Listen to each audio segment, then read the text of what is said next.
640 Sports presents Bojangles Friday Night Rivals. The Gaffney Indians versus the Dorman Cavaliers.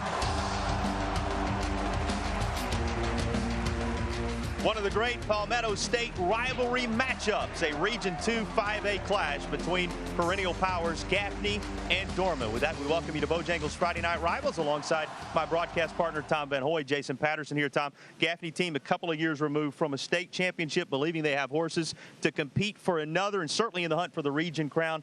Dorman team under a first-year head coach, going to be in the playoffs, it would appear, and you know anything's on the table at that point. Tonight becomes a really big night in Spartanburg County. Yeah, it's huge. Down the stretch we go, just a couple of ball games left in region play to determine seedings, and Dorman hoping to get in there, Gaffney trying to vie for a top seed. All right, let's talk about the Indians. Next week they know they're going to play for the region crown, so you have to not look past this one. That's a little easier when you consider what this rivalry has meant over the years. Well, it has. These two teams have gotten after it. They're 5-5 out of the last 10 games. Gaffney's won 3 in a row, but expect Dorman to play well tonight at a first-year head coach, Jake Morris. First-year head coach for Dorman, same tradition, same expectations. You know what it means on both sidelines. We are pushing toward kickoff between the Gaffney Indians and the Dorman Cavaliers on Friday Night Rivals.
Well, from the largest high school in the state, one of the great rivalries in South Carolina, the Dorman Cavaliers getting set to take the field here at Cavalier Stadium. Fans anxiously awaiting their arrival. As we await the arrival of the Cavaliers, let's talk through our Spartanburg Chrysler Dodge Jeep Ram keys to the game. We begin with Gaffney. Yeah, as far as Gaffney's concerned, first down success. Don't want to get behind the chains a little bit. Keep that even keel and that energy going. Ball control for Dorman. They need to keep it away from this Gaffney team and create turnovers. They've had 8 in the last 3 games, had 2 interceptions for touchdown to the 2-point loss last week against Burns. And those are your Spartanburg Chrysler Dodge Jeep Ram keys to the game. You talked energy, Tom. It's always an important piece of this rivalry, how regularly they have played for the right to advance to the state championship. You think of all the upper state title games. You think of the 21-plus point comebacks in this rivalry over the years. So right down to the final snap, it always seems to be on the table. And it's the team that brings the energy so often in this game. Both coaches tell us, Tom, that ends up emerging on top. Well, it is, and these are big games. I mean, big-time high school football games, and we talk about 5A Region 2, the best in the state of South Carolina. The object exercise is to get in to have an opportunity to playoffs. You see Dan Jones winning as coach in the history of Gaffney football. That's saying something. A school with more state championships, 18 of them to be specific, than anybody else anywhere in South Carolina. And for Dorman, you think about the continuation of legendary coach Dave Gushaw's impact on this program with the new first-year head coach who was a state champion under his leadership, and he now leads those Cavaliers out onto the field. Dorman in the building, and we're just about ready for some football between these two longtime rivals. Yeah, you talk about energy, and Jake Morris brings it. Played for Coach Gutshaw. You and I have done a lot of games over the years here and at Gaffney, and you know, he comes back, and it's the 3rd head coach in 3 years, and he's establishing, not that it had gone away, the culture and what the expectations are.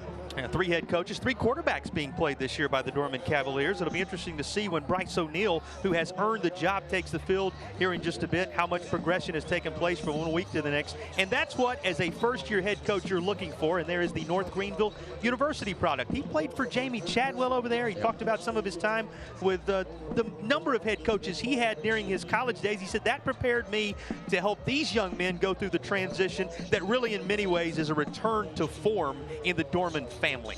First time as a head coach. How about that? At a place like Dorman High School, understands what that position means. But he's got Sharon Peak on the staff. There are some familiar faces that are a part of this Dorman program. These young men, this edition of the Cavaliers, a chance to learn from so many of the best to ever suit up in those colors, Tom. Yeah, we talked about it.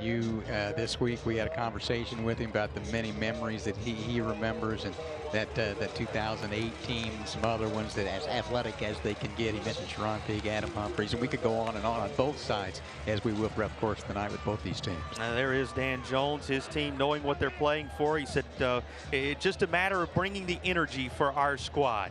Eclipsing Bob Pravat, who's got his name on the field. It bears his name over there at Gaffney High School, the place affectionately known as the Reservation in Cherokee County. And he played at Gaffney as well. So you got two coaches tonight who both played in these colors and now are coaching in those familiar colors for their respective squads. And before we kick off, let us pause to say thank you for joining us. A joy to have you with us on Bojangles Friday Night Rivals. And with the foot into it, we are underway from Cavaliers Stadium on the campus of Dorman High School to return up across the 25 and a little bit more to the 41, where the return man is finally driven out of bounds. There's a first look at one of the youngsters, right? K.D. Hainsworth, who they say is going to be a household name one day here at Dorman. He's one of a couple of key sophomores we'll tell you about tonight. Yeah, really one of the outstanding return and young guys. Had a couple of touchdown catches after down 28-14 last week to get him back into the ball game against Burns. Cavaliers will have it first. They have seen three different quarterbacks at the helm at one time or another. David Sorensen saw some time. He dealt with some injury and concussion protocols. One of the seniors, Riley Scruggs, in the Clover game and the River Bluff game. But getting the start against Boiling Springs and really snatching away the job for now is Bryce O'Neal, who started the season as the third-string QB, but starts tonight as the field general for Dorman. Yeah, just trying to figure some things out. Three different quarterbacks, five really new offensive linemen, are getting better as the season's gone on. First play from scrimmage tonight, and boy, is that Gaffney defensive line going to show itself. There is Jariel Jeffries. He is the Shrine Bowler on the anchoring one side of that Gaffney defensive line. You knew the line play was going to be critical tonight, and he reminds you just how key it can be for Gaffney. I mean, how about quick off the mark and against the young freshman Nick Means? He didn't have a chance to even get going. You've got the Shrine Bowler on one end of that defensive line for Gaffney. You've got a north-south performer in Foster on the other end of that defensive line. And the ability of Dorman's offensive line to provide a little time and a little space tonight will be key. And the Cavaliers already taking a timeout to talk it over after one play from scrimmage. Tom, let's take a look at the starting units. We begin with the Dorman offense. We introduced you to Bryce O'Neal, but he has quite the surrounding cast. Yeah, you're talking about Nick Means. He's the young freshman. Look at that offensive line there, led by Landon Green at 6'2", 335. Just not much experience up front. They do like that Hainsworth we talked about, KD, and also Keegan Arcega-Whiteside. Wait a minute. Your name. That sounds like a name we've heard before. Arcega-Whiteside, one of the great names in Dorman lore in this case, and on this occasion, Keenan Arcega-Whiteside, who is the latest to carry the mantle for that talented family, bringing their talents to Dorman High School. Second down from behind the sticks after the sack of the quarterback by Jariel Jeffries. And Dorman needing to get to midfield to move the chains. Putting it back in the hands of Bryce O'Neal after the timeout. And before the second snap, flags come flying in. And that's going to back the Cavaliers up a little further. So home team going the wrong direction on the opening drive right away. Yeah, and it's a team that offensively averages 21.1, 103 rush, 151 through the air. A little bit inconsistent, as you would expect, with three different quarterbacks throughout the course of the year. But I feel like that offensive line's getting better, but you don't want to get behind the sticks either.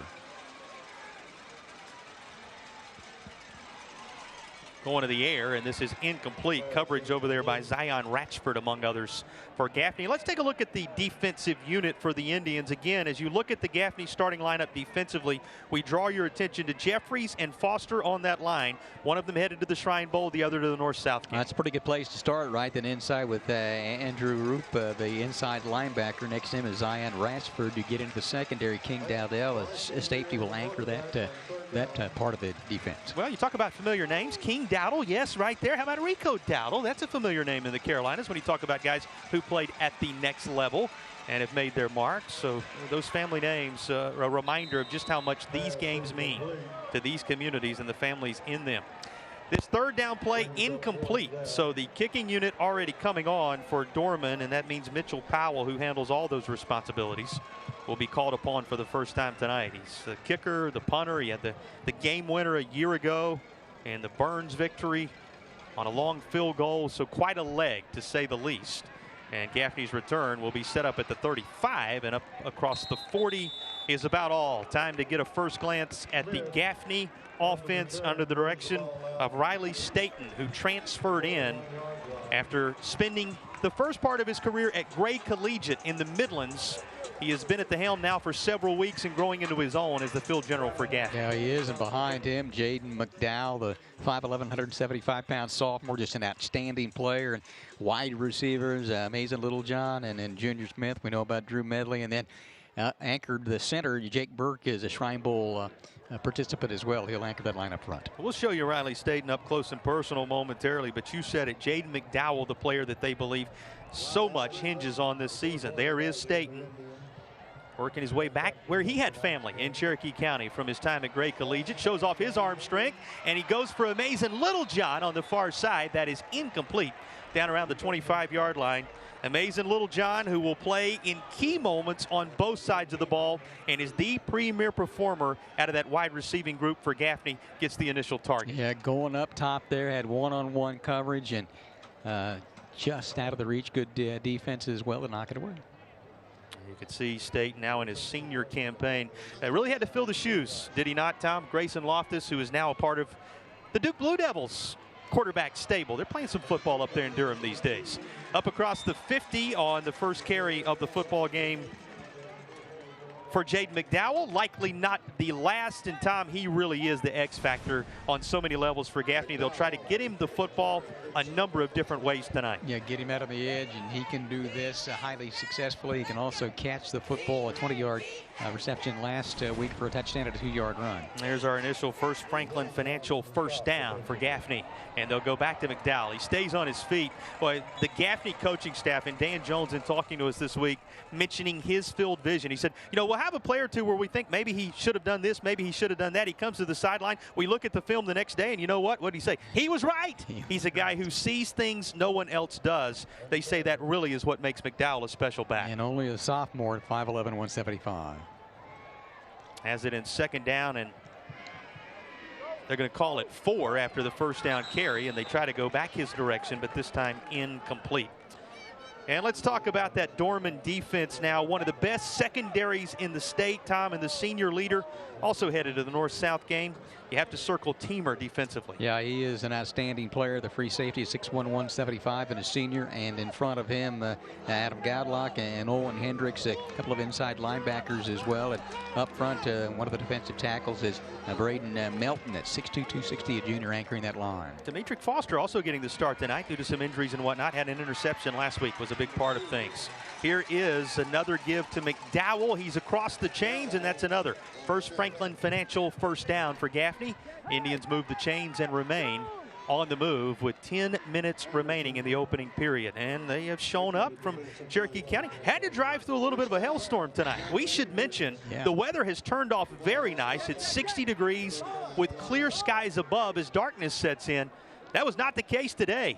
A hailstorm while the teams were having their team meetings. A violent thunderstorm that rolled through the area briefly. I know you drove through some of that, and it was anything but what we see now when everyone arrived here at Dorman today, and there's the pictures to prove it. Yeah, it's about 4 o'clock this afternoon that it hailed a little bit, and we were talking with Dan Jones, and his team was eating into church with the metal building roof, and it was pelting down as they were trying to eat inside. Yeah, made the trip take a little longer, just pausing to make sure all was well. And everybody here now, and again, skies have cleared, and it's turned out to be a very comfortable night. Penalty going to back the Indians up here. Gaffney will retreat all the way to the 46-yard line of the Dorman Cavaliers. And now we're going to need the 25 to move the chains again. So first and forever all of a sudden for a Gaffney team that was on the march. And here's a chance for this Dorman defense with a little room to work. Try and get off the field here. Return the favor. First possession belonged to the Cavaliers. The Gaffney defense made it a quick one. This talented secondary group for Dorman trying to return the favor, and that's a pass zipped in the direction of Drew Medley and incomplete. Drew Medley, the go-to receiver in some key situations when you watch this Gaffney team over the last several years on our air, Tom. He's a guy committed to go to Charleston Southern as a baseball prospect, but he's quite the football receiver in a possession scenario. Yeah, in last year particularly, and this year with the emergence, and we already knew about Little John, but also with the Junior Smith, and you know he's a very, very good receiver, and they're strong in that particular aspect. Junior Smith, who was a ninth-grade quarterback at one time, right? Yeah. Now using those big hands to become one of the key stable members of that receiving corps. Staten just kind of lays this out into some open real estate out in the flat. It is incomplete. And this Dorman defense, aided by the penalty to some degree, but after that really buckling down, and it appears as if Gaffney's first drive will also go for naught. Big penalty there. Again, we talked about getting behind the chains. Don't want to do that. It did happen, and then just good pressure and secondary coverage as well. And after pretty good field position to the 41, going to force a punt as well. Calling for a fair catch at the 14, and it was a little dicey, but it will be Dorman football when you return to Cavalier Stadium on the other side of the break. One touch for both teams in this classic South Carolina rivalry. Nothing on the board early first.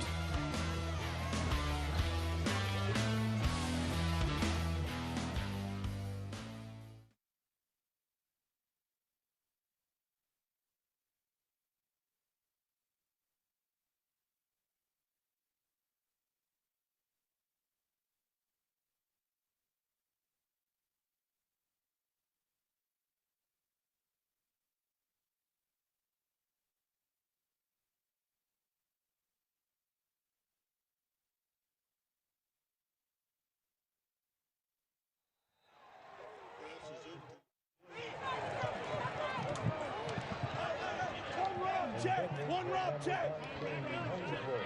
One DJ. One DJ. One.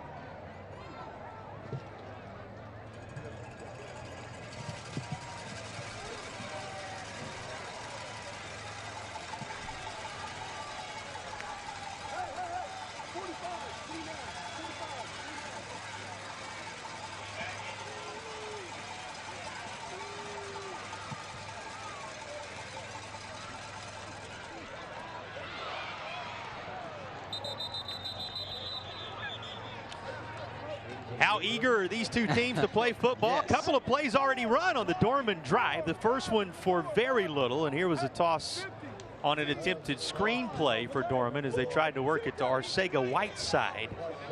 So third down coming as we welcome you back to Dorman High. Tom, no regard for a red hat scenario as they decided, let's play. We got a chance to play in this rivalry game. We're going to do it. Can't blame them. Cavaliers and Indians right back at it on third down. Line to make is the 24. That's going to get there and then some as the connection is made up across the 25 to the 27-yard line as they dump it underneath. And boy, Tom, so quickly to work in this drive, and there's Gilliam who makes the catch for Dorman. Yeah, nice call there. Just cleared it out, dumped it over the middle, got what you needed to do, and Andrew Roop, we'll call his name quite a bit tonight, made the tackle. Good enough for a First Franklin Financial first down. That'll reset everything for you. Pocket starts to collapse and will do just that.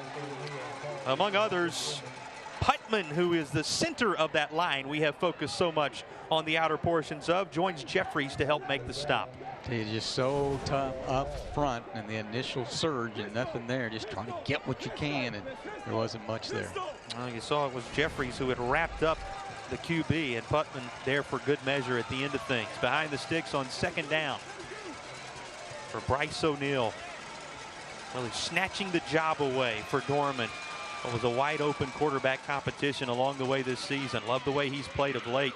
You know, this is a Dorman team, Tom, that was right there a week ago. I mean, they were on the verge of picking up what would have been a marquee region win. Yeah, it was a 28-14 ball game at one point, and those 2 touchdowns were interception returns by this Dorman defense, and then they were able to get a couple of long touchdown passes to Ainsworth and going for 2, and then up just a little bit shy on a reverse. Boy, how different the season would have been there. But again, no reason to hit the panic button. This is a Dorman team appearing solidly in the playoffs, though this would be a big lift.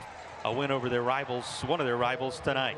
Got the other rivals coming up across Spartanburg County before all is said and done. This toss going to be effective, and by the time the Gaffney defense swarms, the chains are being moved. Now, there is a flag that came down at the very end of this, and they'll have to sort out whether or not that looks like it maybe was picked up. So you continue on with a first down for Dorman, a First Franklin Financial first down at the 43-yard line.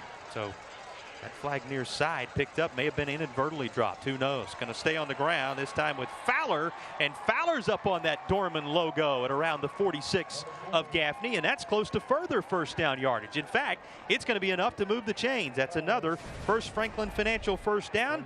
A Najee Fowler on the carry. Man, nice job, nice cut. How about 5'6", 222, and a junior. This stable of backs, Fowler, Pearson, Means, of course, the freshman, Gassaway. This group of talented Dorman skill players going to have their say before the night is done, and that just extended too far. Fernandez sent one of the Gaffney defenders tumbling to the ground long after the play was over, and the flag thrown in that general area.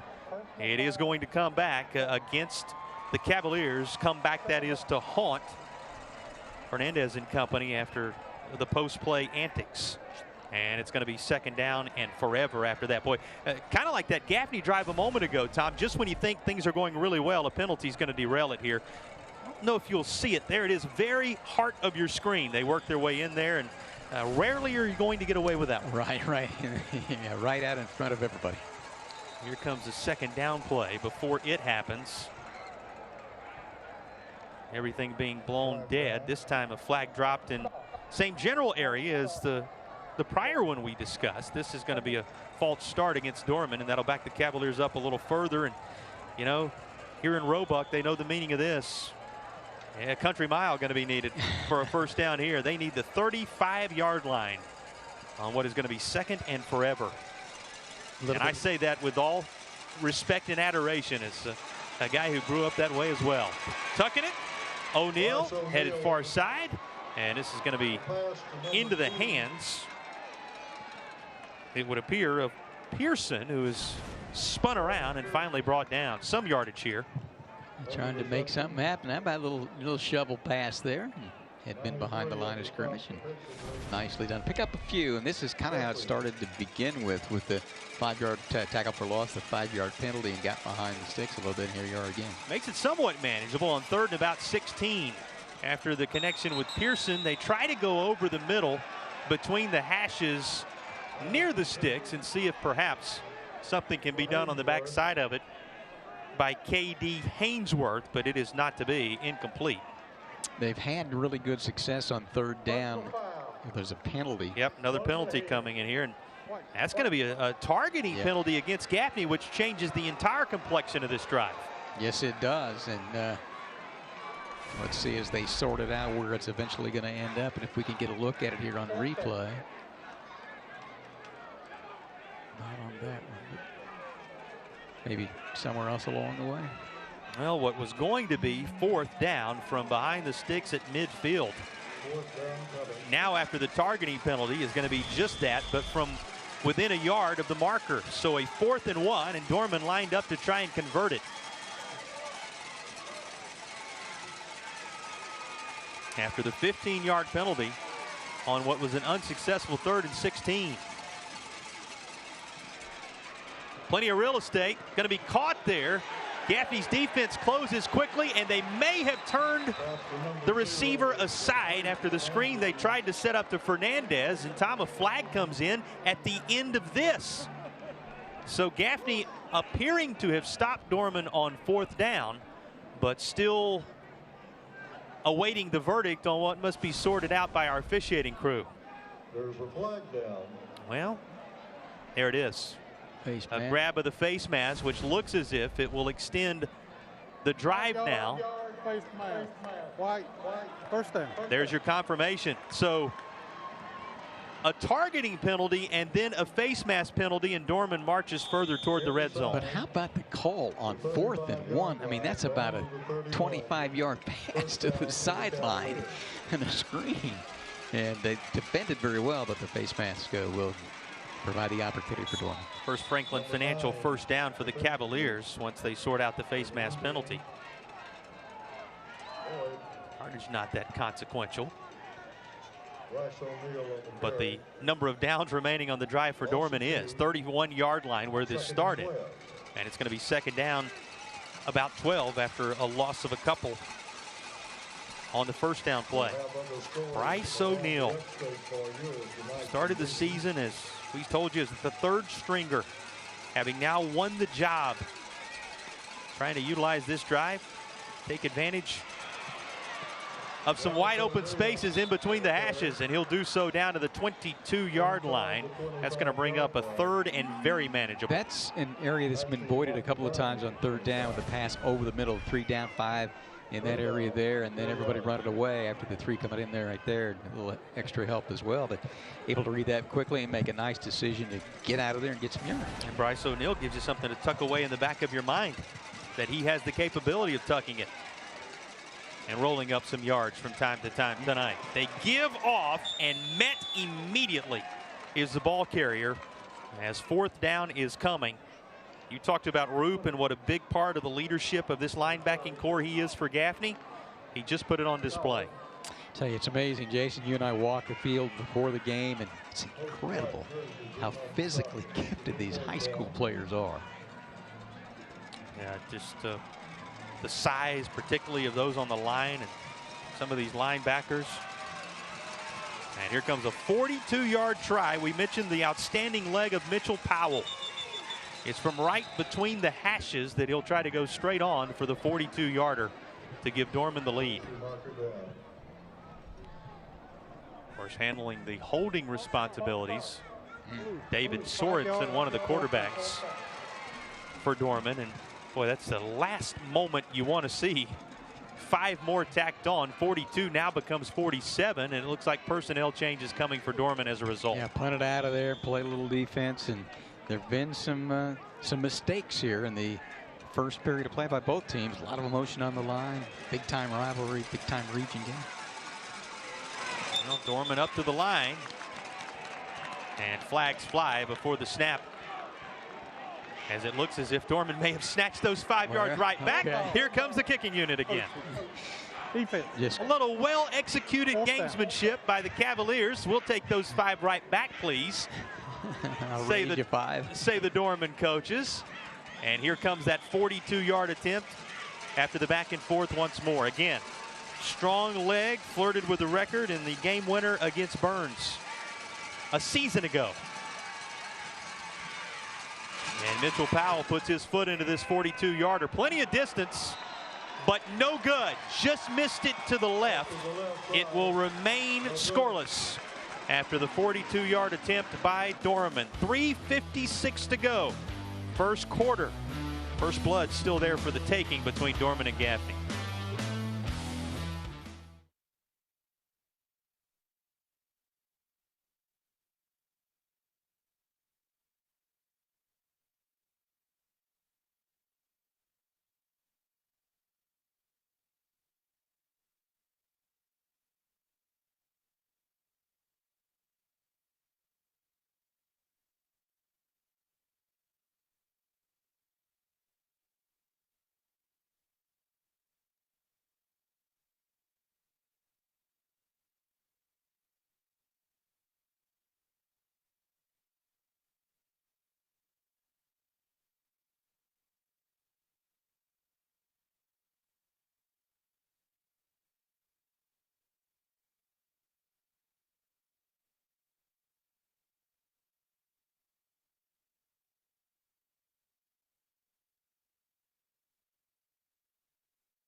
Just under 4 minutes remaining in the opening period of action. Both teams with drives that look like they may turn into something.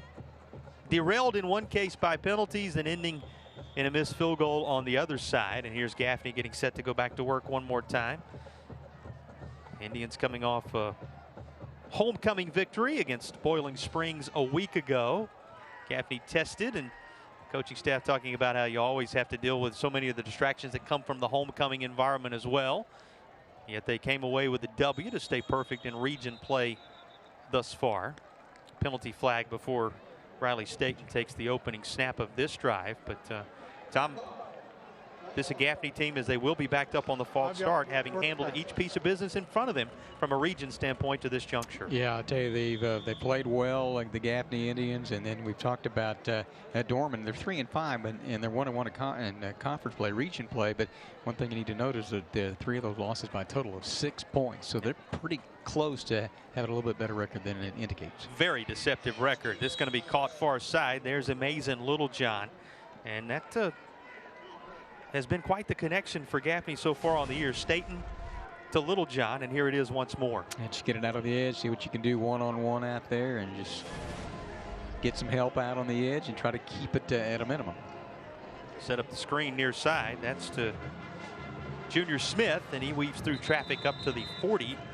Going to be at the 41, and that's a movement of the chains. A first Franklin Financial first down for Jamarcus. They call him Junior Smith. Yeah, just get it out of the edge. One side it goes with Littlejohn. Smith come to this other side. You got to make some tackles in open space. McDowell finds a little room up across the 40 to the 44. You know, you look up, 3.5 minutes remaining in the opening quarter now all of a sudden. Numbers pretty even for these two teams so far. As you get one more look at this run from McDowell, a real sense of his field vision, though he was tripped up by the defender there as he was backing up. Screen set up for Littlejohn far side. Works toward the marker. Third down is coming. We're just going to ask you, Tom, what are your thoughts on what we've seen from these two teams as they felt one another out early? I think both have moved it at times, but obviously in terms of the penalties and what has pushed them back behind the change, and that's been difficult to get any kind of rhythm going so far in the first quarter. Contavious Anderson and company trying to put a stop on this Gaffney drive on third down. It is not to be. They go to Jaden McDowell, and he will move the chains. Another first Franklin Financial first down for the Indians. Well, if you can spread them out like we saw the pass to Littlejohn to the right side, came back to the left side to Smith, and you can run it up inside. We also saw it to the short side of the field a little bit with a pass play that was pretty successful. Here's Zion Macbeth, who will give McDowell a breather from time to time. Macbeth good for a couple of yards on first down. Yeah, we talk about that secondary group, and yes, for Dorman, we highlighted Teamer coming in, but Contavious Anderson also, who is that sophomore in that secondary group. They talk about he with KD Hainsworth, who we told you about, that will become household names because of the way they performed. It was Anderson who had the pick six that went nearly the length of the field a week ago. Watch him back there. Also got to watch those guys up front. That's Quay McCauley getting a hand on it. And he says not on this snap. Third down coming. Yeah, he read that, got his hands up. 6 feet, 250 junior off that left side. Good read there. Just swats it away with that left hand. Does Quay McCauley. Now you mentioned Anderson, 6'2", 180 sophomore. Yeah, we'll go back to it. He's a sophomore. 100-yard return for a touchdown last week. Just amazing interception. And you have to love what Coach Morris told us, right? Talking about he and the other sophomore on the offensive side, they will become household names in Roebuck. Loading up and firing away is Staten. That is out of the reach of his intended target down near the goal line. Tried to make the connection with Drew Medley. Boy, how about that matchup with Sammy Brannon. Brannon, 5'11", 190, a senior, and fourth leading tackler with 42. And they had a one-on-one matchup and just out of the reach. You know, Brannon was moved to the saber position, they call it, for Dorman after Kason Brady was injured, working Demetric Foster into the lineup and moving him into that role after that injury a week ago. So he's key tonight. This will also be key tonight. if kicks like this continue. There is a flag down at the 36-yard line, but this is handled by the Gaffney coverage unit to the tune of blowing it dead at the 2. And you can see the flag is going to be waved off, so a well-executed punt just inside 40 yards for the Gaffney Indians will put Dorman in the shadow of their own end zone at the 2 to start this upcoming drive. Boy, that could not have been handled any better. A 39-yarder specifically, officially on the punt for Gaffney. And here's Dorman now trying to work in precarious footing here with the field position. Talking about special teams play and field position, and with this Gaffney defense, they probably feel like they can get a hold here. They may be able to get the ball back and have good field position themselves. We'll find out. Well, and more than that, when you got guys like that anchoring your line, you think about, can you get in there, maybe do something more with it. Dorman rushing it right out of that end zone. Helmets flying everywhere as they do get it across the goal line and out to about the line of scrimmage. But that is an imposing figure bearing down on you. And Jariel Jeffries, when you're trying to work out of your own end zone, Tom. 5'9", 240 senior, and you mentioned Karan Foster on the other side, 6'3", 240, a senior as well, and just a solid defensive front. A couple of guys that are headed to postseason activity. Josh Corey into this personnel grouping up on that front line. And keeping it himself is Bryce O'Neal. He's up to the 6-yard line. O'Neal now giving himself a little bit of breathing room to work with ahead of the 3rd down play with just 95 seconds remaining in the opening quarter. Yeah, if people just joined us, 3 quarterbacks this year trying to settle in a little bit. There's an injury situation as well, and Neal gets that start against Boiling Springs. His first pass picked off, taking the distance for a touchdown. Settled in there now and they get a little bit more comfortable. Talking about things a week ago or in that Bowling Springs game on back at the early stages of his impact. But they talk about the progression he's made to really grab the reins. Going to have to work his way out of some trouble. Fires this downfield. It is incomplete. Falls harmlessly to the turf, and it'll be 4th down from the 6. There is a flag on the far side of the field at around the 2-yard line. Came as O'Neal was rolling this direction. You know what that location usually means, a holding vicinity for Dorman.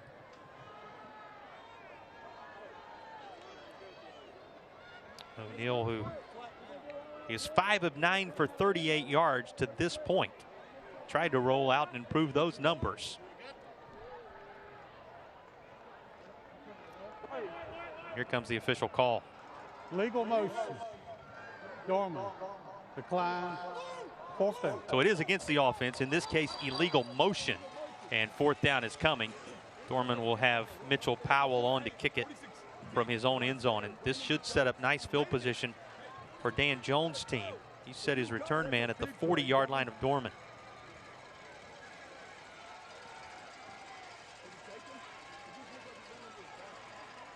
Gathers that snap. And this will bounce at the 35. Takes a Dorman bounce all the way toward midfield. About as good as you could expect if you're the Cavaliers. It'll roll just into Gaffney territory. As that punt of just right at 45, they're going to call it 44 yards, will set up Gaffney at near midfield.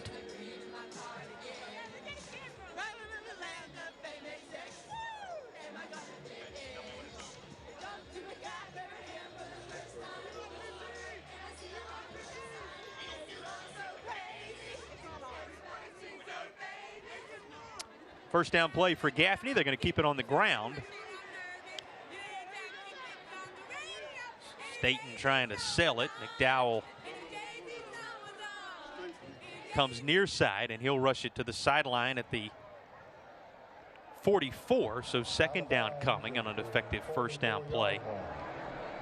Boy, first impact moment of the night. Offensively, at least, still out there in front of us for both squads. Who will have it inside the final minute of the quarter? Another deep shot and an adjustment made. Did he hang on for the touchdown? Yes, he did. Caught by Junior Smith as he was fighting for possession of the football, going to the ground in the end zone. And on a 44-yard touchdown toss, Gaffney appears to have taken the lead, but we have another flag down at midfield, which has been a rite of passage on both drives. And this is going to be against the Indians, so take the touchdown off the board, and Gaffney's going to be backed up into their own territory on a holding call. Wow, one-on-one coverage and just a tremendous leaping catch. Good coverage down that way as well. Picture's worth 1,000 words. There you go. As you look at Junior Smith, who wrestled the football away from the defender. It's just a matter of who was going to come down with it. But it's of little consequence now as Gaffney behind the sticks at 2nd down and 15 with 41 ticks remaining. There have been some in the opening quarter. Boy, you talk about timely nature of the penalties, Tom, on both sides. And here's a toss out near the 40. That's going to be caught by Amazing Littlejohn. He'll move the chains with a First Franklin Financial first down. Hey, well, that's a nice pitch and throw there. Pitch and catch, I should say. I mean, settled in right there and just on a line. Nice little catch there and move it up the field. So the First Franklin Financial first down play coming for the Indians, but quick pause as they need to reset the play clock. The officials come in to reset that 40-second play clock. Inside the final half minute of what has been a scoreless opening period, the defenses, and I think you have to say the guys carrying the yellow hankies, have shined in many ways in this first period of action. It has been a situation where we've had a targeting penalty. You've had some untimely holds. Both these teams are going to hear from their respective coaches in the break between quarters about tightening some of those things up as the lead is up for grabs in the rivalry game at Dorman.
Don't let game night dinner get you stressed. Stop by Ingles for great choices from the Ingles Deli, rotisserie chicken, fresh made salads, a delicious hot bar, and sub bar, all at Ingles. It's dinner and a snap, then off to the game. Ingles, low prices, love the savings. First quarter in the books from Dorman High School. Well, the guys that wear the stripes are some of our favorite people. We get to know them as we travel around both states. They would be the first to tell you they wish they were a little less involved in this one thus far. As Gaffney goes to work to start the second period, keeping it on the ground, and Macbeth's going to have it down near the red zone. Tom, 10 penalties in that first quarter for 85 total yards. 6 of those assessed Gaffney, 4 of those assessed Dorman. And again, officials, some of our favorite people, we will continue to sing their praises for a lifetime because they make nights like this possible. They would be the first to tell you they hope they're not as involved the rest of the way as they've been thus far. It's been a little herky-jerky the start to this one with some of those untimely penalties. This is less than that, although a penalty flag likely will come in at the end. It will, after the collision with the Gaffney QB, Riley Staten. And here we go again with another untimely hit. Yeah, good read by Staten. He's really not known as a runner coming into the contest here tonight. Not a whole lot on the ground, more of a drop back thrower, but he saw what was available to him and tried to get down, and he got hit pretty good. They don't want the FaceTime, but they've had plenty of it here in this first half. Here's the call. Targeting. Blues. Half the distance. First and goal.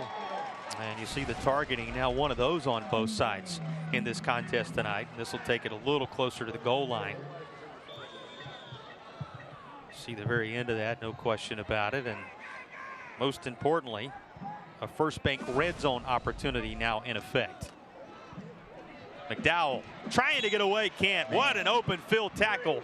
So nicely done as stepping up for Dorman when they needed it most. Boy, what a great job done there by Darby, Tom. I tell you, yeah, outstanding, because we know how good the running back McDowell is, and very seldom does he ever lose yardage, but an outstanding play by Darby.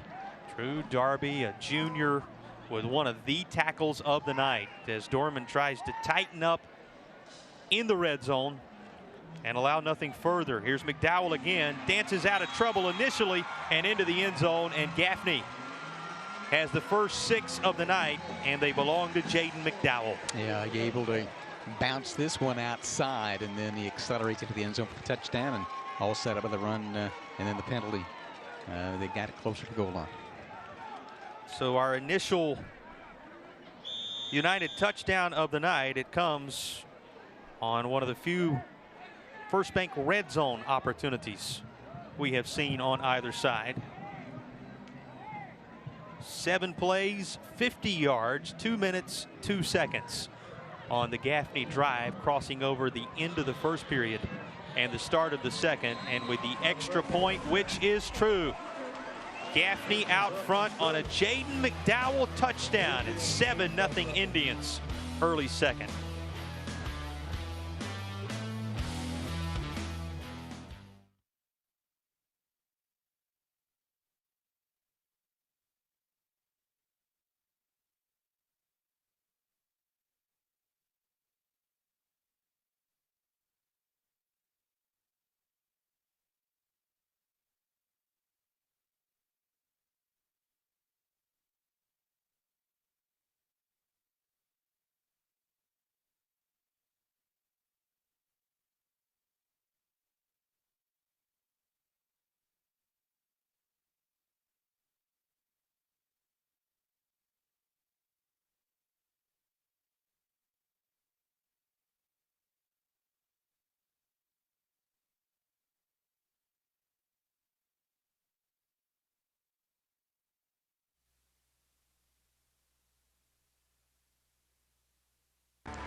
Bojangles is a proud sponsor of WLOS WMYA Friday Night Rivals football. It's not just football season, it's tailgate season.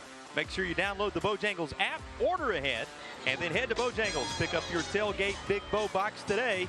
Tailgate like a legend. It's Bo time. Well, half the field required of Gaffney. They drive it in just over 2 minutes to put the initial touchdown of the night on the board. They have turned out the student body as well as the Dorman faithful, and always a joy to be here at Dorman on nights like this. One of certainly our favorite places to come and bring you live high school football in the Carolinas. Reminder, you will want to stick around at halftime. We will have the Asheville Chevy Show coming up for you at the half. You'll learn more about Dorman High School, about Gaffney High School, about these programs. You'll also be treated to a number of special features, including meeting some of the student athletes, and we'll have highlights and stats for you all coming up here in just a bit, a part of the Asheville Chevy Show at the half.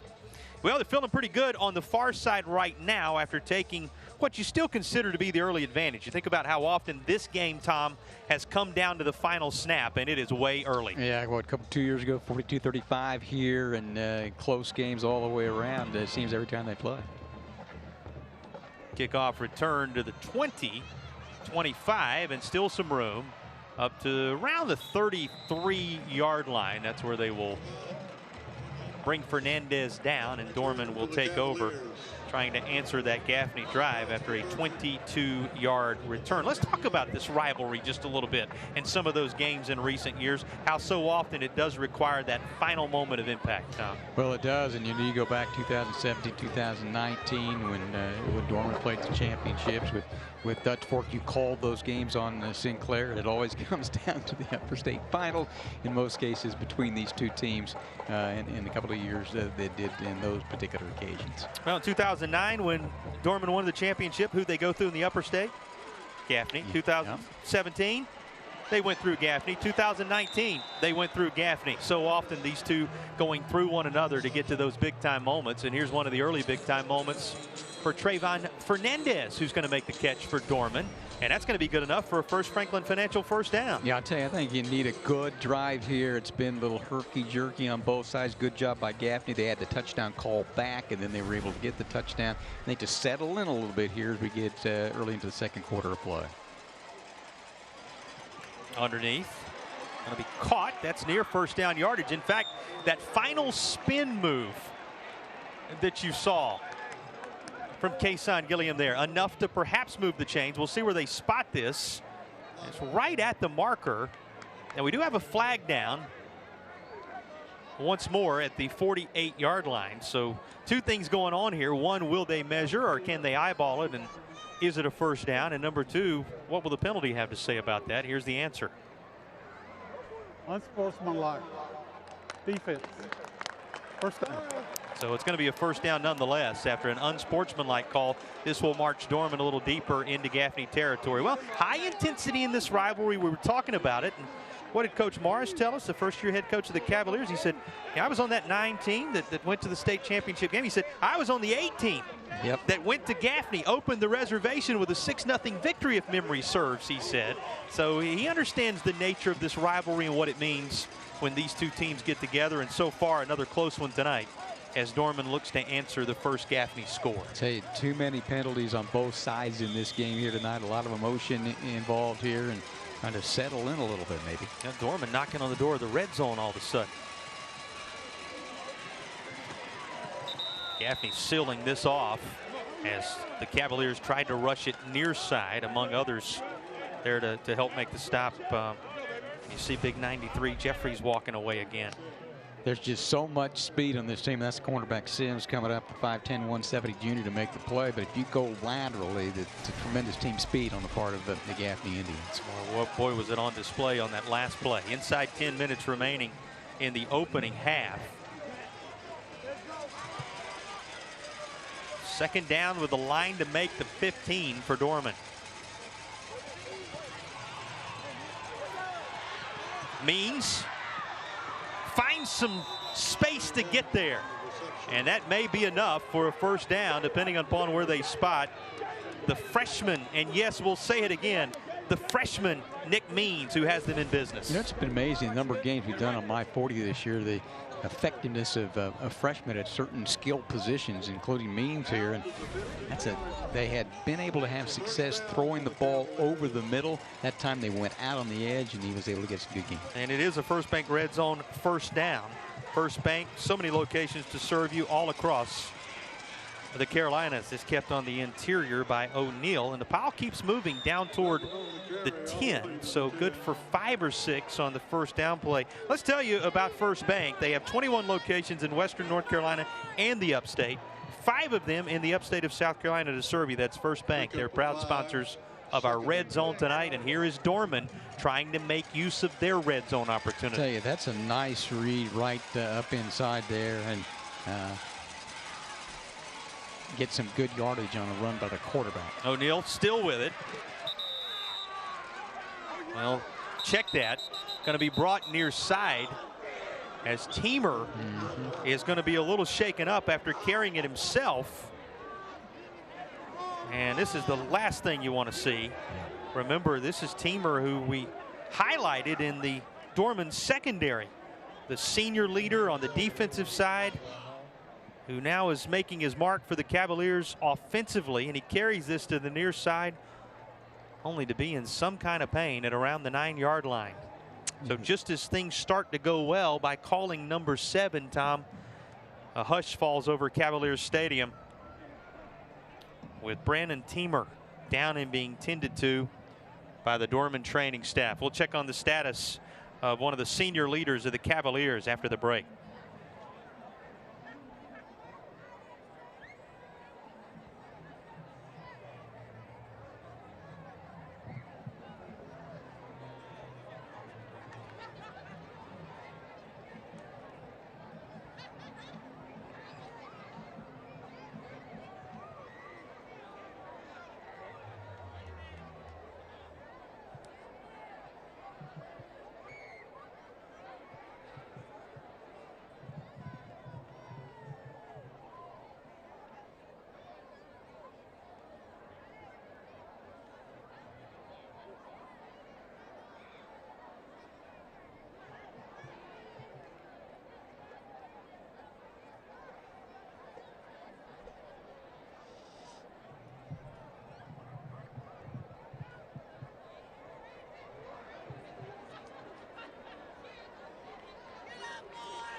So Brandon Teamer inserted into the contest.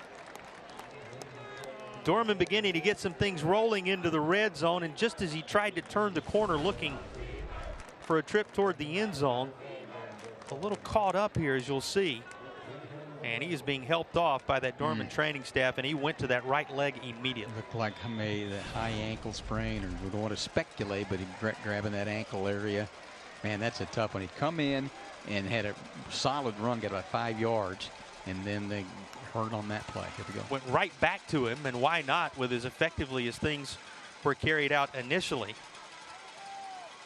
And the last thing you want to see, and you hope there will be no lingering effects. It is O'Neal back out there now, and Gaffney's defensive line getting the penetration they had hoped for, and 4th down is coming at the 12. You know, that really took the wind out of Dorman's sails on a couple of fronts. One, Teamer had come in and given them a lift, and then secondly, now you have to try to regroup after your senior leader departs with an injury that you hope is not going to be as bad as it may have initially looked. It's going to result in a 30-yard field goal try,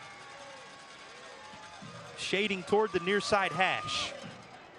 And Dorman's second attempt of the night is also off the mark. This is going to sail wide left on Mitchell Powell once more. And the Cavaliers are held off the scoreboard. 7:55 to play in the opening half. 7-0 Gaffney.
Well, there's the Smile Cam brought to you by Nth Degree Orthodontics. The Dorman Cavaliers faithful, they'd like to be smiling a little more.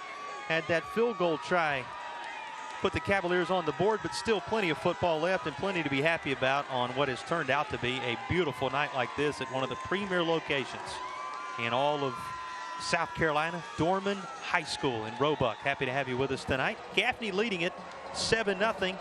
The only score of the night, a Jaden McDowell run here at the early stages of this second period. And Tom, Indians getting ready to go back to work now at around the 20-yard line. Just a tough, hard-nosed game. I mean, Gaffney's coming off 17-7 against Bowling Spring, 19-14 against Spartanburg. You know, they put 48 on the board at Fort Dorchester, so you know they can score. But so far, this one's a low-scoring affair here from Dorman. Had a potential to be 7-6, a 42-yard field goal and then a 30-yard field goal, both just a little bit to the left. And that has kept Dorman from being able to notch anything just yet. They send McDowell in motion. They'll swing a pass out his way. Blocking set up far side, and he's near the marker at around the 28-yard line. They're going to say he was rushed out of bounds a yard or two shy of the first down. So important for Dorman to have when they have chances to get points on the board. They average 21. It's interesting. They scored 171. Their opposition 169 has been that close this year. So they're not a high-scoring team, good defensive team. When they get chances to score, they need to get the point. But Region 2 5A, a murderer's row, Tom. You talk about just how close it's been from one week to the next. And you know, what did Coach Morris tell us? You know, we asked him about the region and how difficult it can be. And the first-year head coach of the Cavaliers said, you know, he said, Coach Gutschall and I stay in touch. He said, we talk pretty much weekly. He said, Coach Gutschall's wife told my wife, Landry, just come live with us in Charleston for the month of October. That's how tough it can get playing in this region. When you're talking about a margin of a point or two here and there, swinging games week in and week out, it's going to test the will and the energy. But one thing we can say about the first-year head coach of the Cavaliers has the right mindset and the right approach. What did he tell us, Tom? He said it's about developing these young men to be husbands and fathers and be successful citizens in their future. And we don't want anybody to leave a better football player than they are a better man. Right. And, boy, just high praise for his team and certainly for the way he's handling this program and reestablishing in many ways the Dorman family with Coach Gutschall and on down the line, the fingerprints of all the greats on this program. Here's the second down play, going up top and fighting for it, but unable to reel it in is Davidson. It is incomplete. Sandy Brannon, yeah. Trying to make the connection with Shane Davidson, and Tom telling you who's providing the coverage there. And it's not just the Gutschall error that they're pulling in, just to kind of finish up that thought on Dorman before we get into this third down play. Talked about Coach Evans in the poem, right? Yes. That they're still using with the young men to talk to them about hanging in there, you know, hang with it until the very end. And so much of that establishment visible. Here's the third down play. Going to be caught. Little John, he lunges toward the marker, and this spot is going to be critical here. It is. I mean, great effort by Little John. And talked about his abilities, north-south guy, going to an all-star game this year. It's a big spot right here. On their side of the field is 6:33, second quarter. Time is going to be called for a measurement. You'll see at the top of your screen just how close this is on that second effort to reach the football out. Yeah. Boy, talk about the football IQ of amazing Little John. Yeah, I mean, he was still parallel. He may have gotten that, and if he didn't, it's going to be really close. Yeah, a little more than I thought, maybe. And he's going to be shy. Fourth down coming. Staten 7 of 14, 71 yards thus far, if you're wondering about the numbers for the senior quarterback of Gaffney. So great effort there, Jason, but think about the tackle that was made, though. Could change the dynamics here. Well, not the only, certainly the latest nice tackle in the opening field by this Dorman defense to turn aside a Gaffney attempt for a first down. And here comes fourth down. And, you know, slightly on your side of the field, Tom, decision time coming for Dan Jones and company. It's a pretty big one here. It's 7-0 in this second quarter play. And, you know, you love your defense. You think your defense can get it done. See if your offense can as well. But if Dorman can get a stop here, they're going to have a great field position here midway through the second quarter. The poem they use from Coach Evans, stick to the task. Dorman trying to stick to the task defensively here. They'll have to try and handle McDowell, and he dances through with that second effort to move the chains. That's a first down for Gaffney at the 45. So you know who they're going to turn to time and again in key spots like this, and it goes straight to Jaden McDowell. Pretty good option, I'd say, on 4th and 1 out of the Wildcat or whatever you want to call it. But very successful. That young man is going to have a great career. So many believe that the eventual fortunes of this edition of the Gaffney football team hinges on Jaden McDowell, who's a special player. They go right back to him on cue. Flag comes in as he is rushed out of bounds just inside the 40, but the flag is back at the other 47 as he found a little bit of open space to cut that back inside, likely to negate this Gaffney first down. He's got strength inside, he's got the speed to the outside, and then can catch the ball. I mean, really a threat to a certain extent in that regard. See what we get here. There's just been some big penalties, both teams tonight. First down. Every time it seems like Gaffney gets going, that one touchdown drive that they did have, then they're back behind the chain. One of the things we talked with Dan Jones this week was, you know, they don't want to get in you know, second long, third and long. They much prefer a different situation there, as most teams would. But in certain cases today, they've had some good games, but then the penalty has pushed them back and put them in situations they don't want to be in. They have double-digit combined penalties for almost the length of the football field in the first quarter alone. Those numbers continuing to climb in key moments. And here's amazing Little John making the catch. He is inside the 40, and a host of Dorman Cavaliers there to finally push him out of bounds. That is a First Franklin Financial first down with 5:54 to play in the half. Really nicely done by Raleigh State. Okay, you got McDowell out on the edge. You can throw it to him, and you got right in between a few yards down the field. We'll get a look at it here, and he's able to thread the needle there. You come up, you get some help. There it is, up the sideline, and he knows what to do it when he catches it. I've seen Riley State more than once this year. Easy to see the development he has continued to make. You know, they talk about, as he'll give this off to the back, Macbeth, who finds plenty of room on the far side up near the sticks again. They talk about how from one week to the next he's really developed, because you got to remember he's playing at Gray Collegiate, now playing in the toughest region in the state, Tom, where every week the margin for error is minuscule. And he has embraced his role as the Gaffney quarterback to the tune of further development week after week, and you're seeing it shine here tonight. 3 for 2,124 touchdowns last year at Gray Collegiate.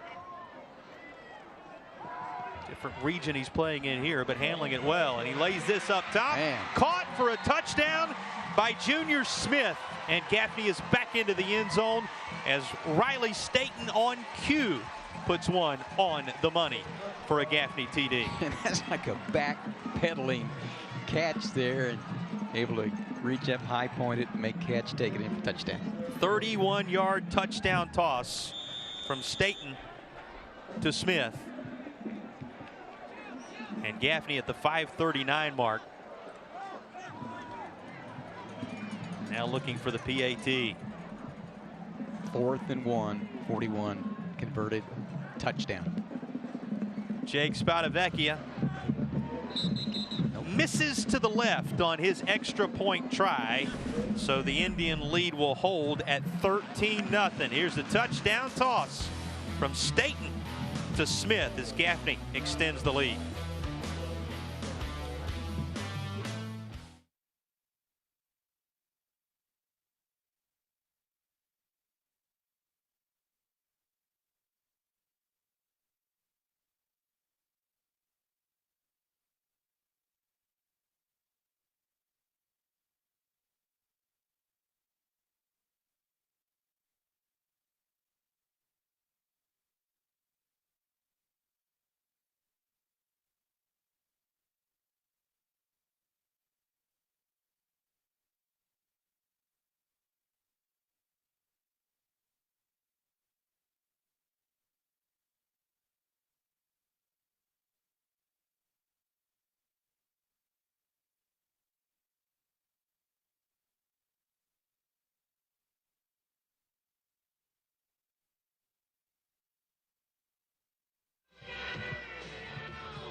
Well, no doubt you'll see images from that 10-play, 80-yard drive, 2:16 off the clock, and a 31-yard touchdown toss to cap it. All a part of the Asheville Chevy Show at the half. Dorman a chance to add a few highlights of their own as they're set to get the football back here in a moment. But you'll want to stick around for the Asheville Chevy Show coming up at halftime one of the great features of Bojangles Friday Night Rivals each week, the Asheville Chevy Show. Well, that was a more of a sustained drive for his team there, Tom.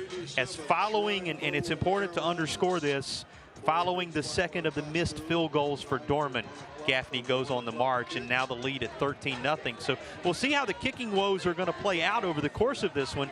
Gaffney with a missed extra point now. We saw that maybe not harm them as much in the Spartanburg game earlier on our air this year. And Dorman with the couple of missed field goals. So those special teams miscues rearing their head a bit here. Well, and this becomes an important drive, right?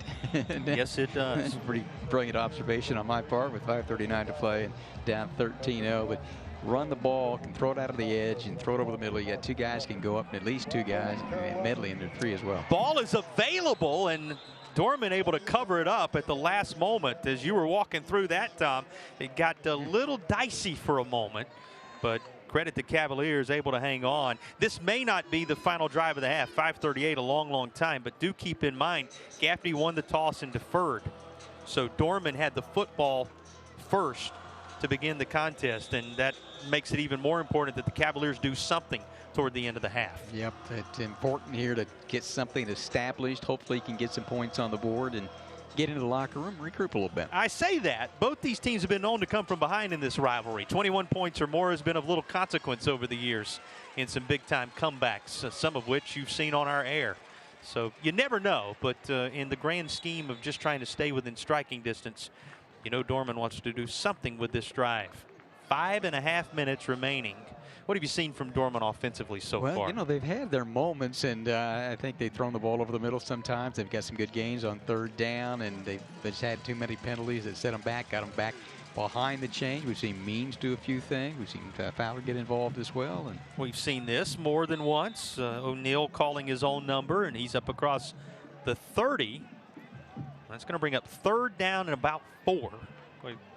You go back to when Dorman was really beginning to get something going in the red zone with Teamer, and he had to leave after the injury, and you think about what that does to the defense. Yes, his senior leadership on that side of the ball, even more so than what might have been offensively on that drive. Second leading tackler, yes, fine player.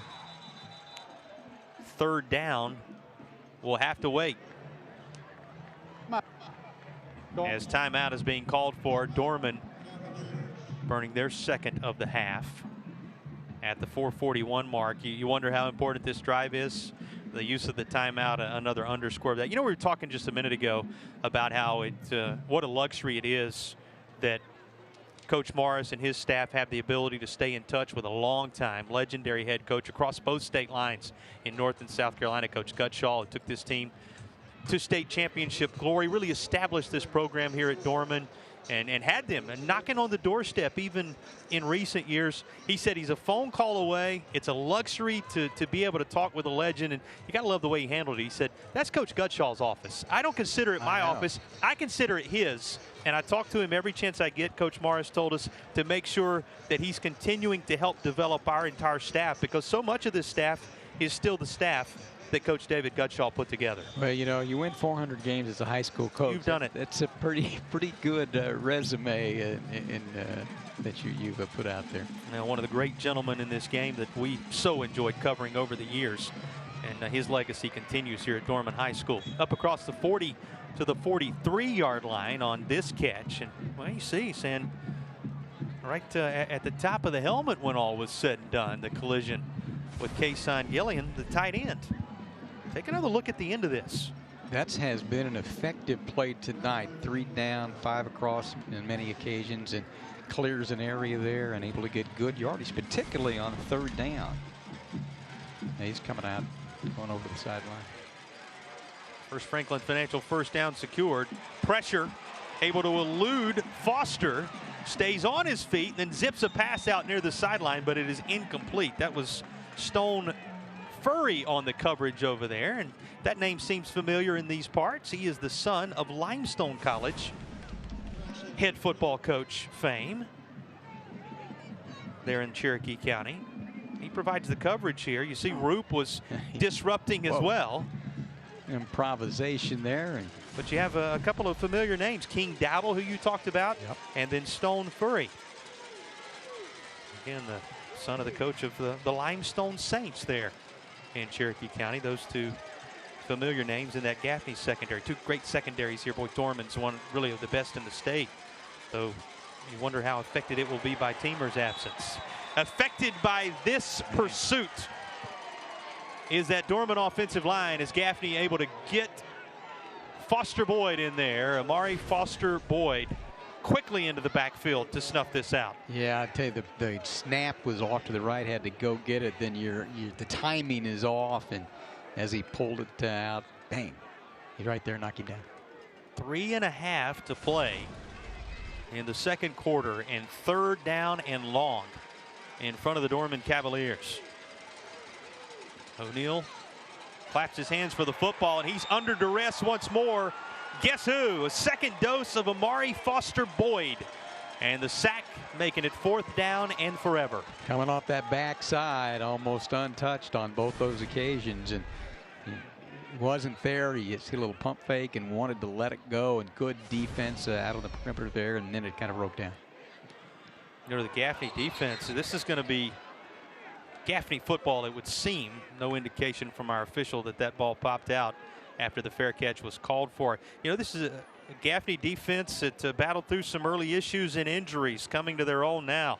The pressure provided by the Indians getting the football back for Gaffney.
Carolina Furniture Concepts, over $5 million of furniture in stock, ready to deliver. Visit their Arden and Waynesville showrooms or go online to CarolinaFurnitureConcepts.com.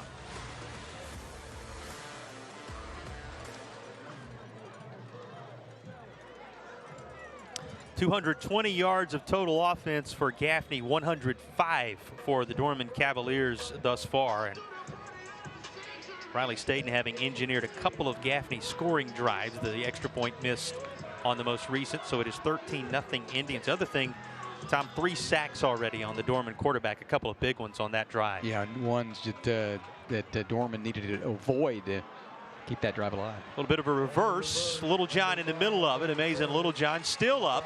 Football on the ground. Does Dorman have this? How huge it would be for the Cavaliers. And around the 42-yard line, and it is Dorman football. The first takeaway of the night belongs to the home team. Yeah, Sammy Brand unable to come up with it there. I like the call. Had not seen that particular aspect on the reverse and had good yardage, but ball comes out of the end and Dorman makes the play defensively. Yep. Looked like there was enough disruption there.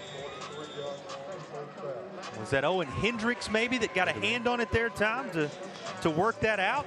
Leading tackler for this Dorman team. And Dorman comes away with the football. Big, big turn of events for the Cavaliers. And they set up shop at the 43 with 2:51. Still an eternity with which to work here in the first half for Dorman. And you're talking a one-score game if the Cavaliers could turn this into a scoring drive. Reverse of their own, and Progress will take it to the 47-yard line. So first down yardage secured by Dorman. We'll take a look at that. How about that? Man. Little deception and a handoff of the football. Zion Ratsford, the sophomore at 6'3", 180. He's right next to Andrew Roop. So those inside linebackers are solid for this Gaffney Indian team. Give that off to George Ali. And he's good for about 4, so make it 2nd down and 6.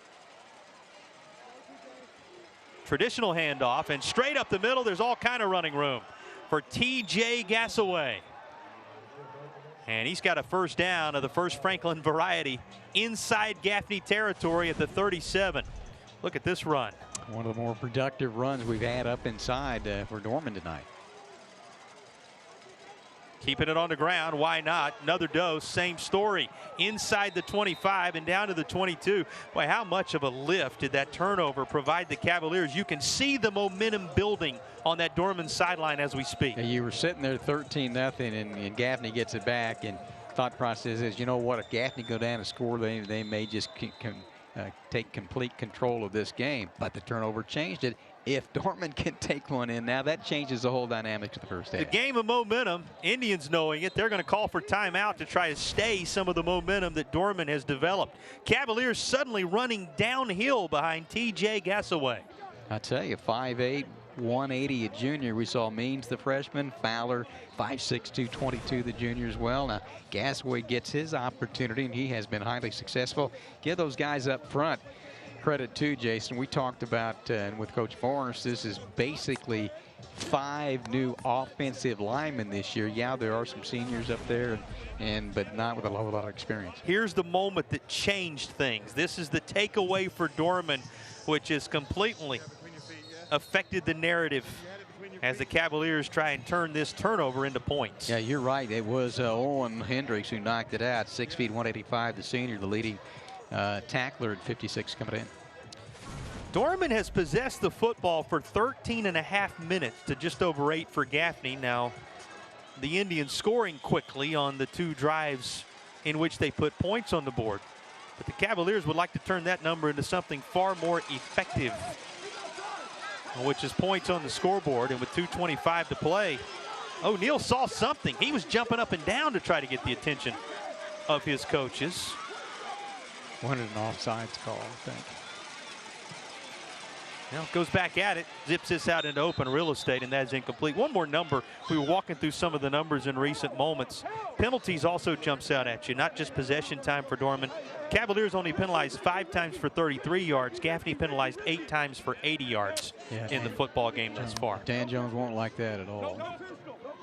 But all those numbers aside right now, it's Dorman on the move at the 22-yard line, knocking on the door of the red zone on a 2nd down play. Back to the ground game. It has been effective on this drive. It remains as such. This time around, that's the freshman Nick Means. And he's going to make it 3rd down and about 4 at the 15-yard line. All 3 of those runs have come left side. Cade Parks, the center, Landon Green at 335. The left guard, Peyton Hamlet, left tackle, 6'4", 250 junior. Big guys up front. Nathan Choi, 250 sophomore, 245 senior. Patel at the right tackle. First Bank Red Zone chance, 21 locations in Western North Carolina and the Upstate to serve you. That's First Bank. Pass swung out far side. Staying on his feet and taking it into the end zone for a touchdown is Fernandez. The acrobatics of the Dorman wide receiver putting the Cavaliers on the board. A 15-yard touchdown toss from Bryce O'Neal. Just like that, Dorman cashes in the turnover, and we've got ourselves a ball game with 2 and change to play in the opening half. How much did the emotion change in the last couple of minutes here at the stadium? Extra point is true. 13-7 as the Gaffney lead shrinks on a Dorman drive following the fumble. It's capped by this touchdown reception from Trayvon Fernandez.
Home team on the board. Dorman, a 6-play, 57-yard drive that took right around 40 seconds, 41 Wow. seconds to be specific, capped by the 15-yard touchdown, which we'll show you after the kick. But, Tom, it was in answer to a 13-0 start for Gaffney, and it was a result of the turnover near midfield. Dorman really using that to flip the switch and change the course of this contest. Hendricks knocked it out. Sammy Brannon got it. You got T.J. Gassaway into the game. He had 3 good runs around the left side and then able to set the pass up. And Trayvon Fernandez, 5'10", 175 at a senior, his 28 catch. Or he had 27 coming in for 222 yards. And that's his 2nd touchdown of the year.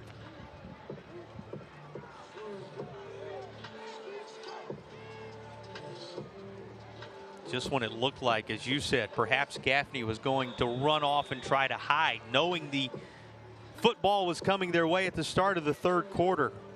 Dorman able to force the turnover. Hendricks forcing the fumble.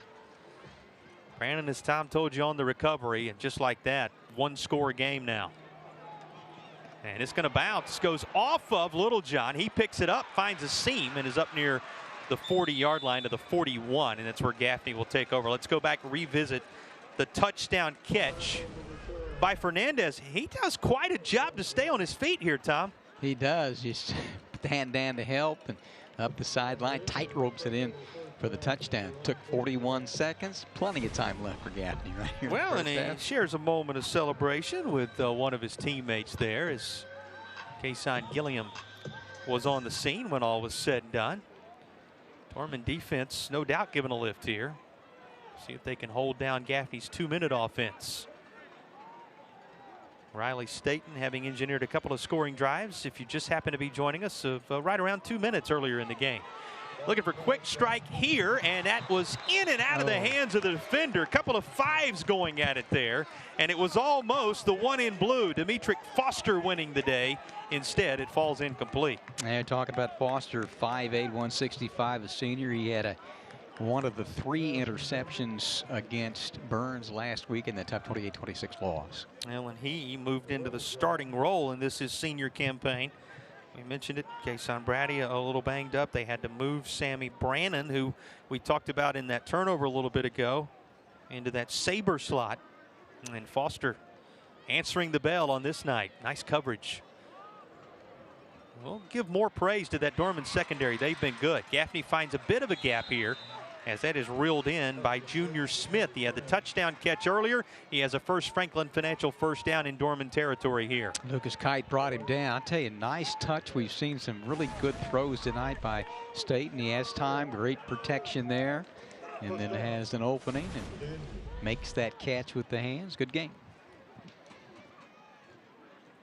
21-yard pass to Smith. Gaffney after that taking it to the ground and inside the 30-yard line to the 29. It looks like they're going to spot this actually right on the 30-yard line where they'll say his knee was down. Timeout called for with 95 seconds remaining in the half. Tom, obviously the final chapter of this first half has not been written, but what are your impressions of what we've seen thus far? Well, Gaffney had some opportunities, got 2 touchdowns, and Dorman made a resilient play defensively to get themselves the opportunity to get back into the ball game. They changed things up a little bit, sweeping left side, different running back, able to throw the ball, got it blocked a little bit, a fine defensive or offensive catch, and hand down, go to the sideline. But the key there was the turnover to provide the opportunity. They're looking for the marquee win, that Dorman staff. This certainly has the potential to be that when you look at those colors on the other side. Again, Dorman fully expecting to be in the playoffs. If you simply make the playoffs out of Region 2 5A, you may very well make a deep run in those playoffs, as the Cavaliers have done regularly. But a night like tonight, a confidence builder on so many levels, and it makes this drive important to the end of hanging around toward the end of this one. Nicely covered. Dorman goes right down the line, allows very little, and it's going to be shy of the marker. 3rd down coming. The part about that too is this is a really good Gaffney team. They're ranked 6th. Their 2 losses have been to really tough teams that they've played earlier this year. Their scheduling, it's hard to schedule, and then you're a first-year coach trying to get back and get some momentum going and just trying to learn your way a little bit and gotten better as the season's gone on. So this is a big game. This is a big play. 3rd down. State into the air. Trying to find some open spaces, and doing so is Medley, and he'll reel that in for the score. A touchdown catch for Drew Medley. Wow. And Gaffney takes those 6, trying to make it 7 right back on a 29-yard touchdown toss. You know, he had a 30-plus yarder a moment ago, and right around that same distance, Riley Staten lays this out there beautifully. And it's in the breadbasket for the Gaffney TD. I mean, who do you guard? Little John, Junior Smith, and or Drew Medley? Pick your poison type scenario with this wide receiver group. You take that, you put it alongside Jaden McDowell.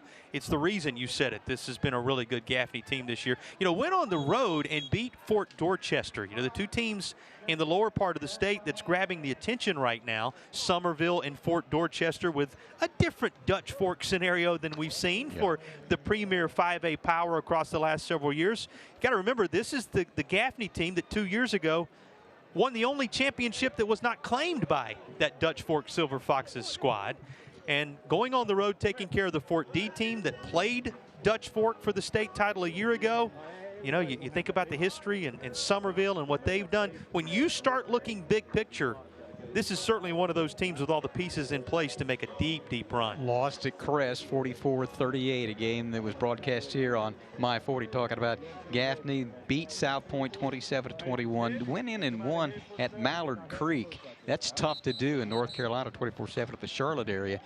Got a rarity, got down, 35-3 and lost 49-24 to a really good Northwestern team, and then went in and put 48 on the board at Fort Dorchester to win 48-40. And then the tough game we had here against Spartanburg, 19-14, Boiling Springs 17-7, doing whatever they needed to do to get the wins this year. Trying to go for 2 on this occasion to get back to the 14-point lead. Here is Staten, and before the snap, flags fly. Gives us a chance to tell you as they sort this out on the false start assessed Gaffney. 5 plays, 59 yards, 1 minute 10 seconds. And the 29-yard touchdown toss to Medley. And you have to remember that was in answer to a complete snatching away of the momentum by Dorman with the Cavaliers touchdown just prior. So 2 touchdowns in a minute 51. Yeah, well, what do we got? 1 minute remaining? Yeah. Plenty of time. Plenty of time for a little more between these two. Gaffney now getting set to send the kicking unit back out there for what will be an extra point of the 25-yard variety. After initially lining up to go for it, to get it back to 21-7, Indians will instead send Jake Spadavecchia, the senior kicker, back out there. And Medley, who showed his hands off with that catch just a moment ago, will also handle the holding responsibilities here. Again, an extra point of right on the button of 25, the distance, and it is good.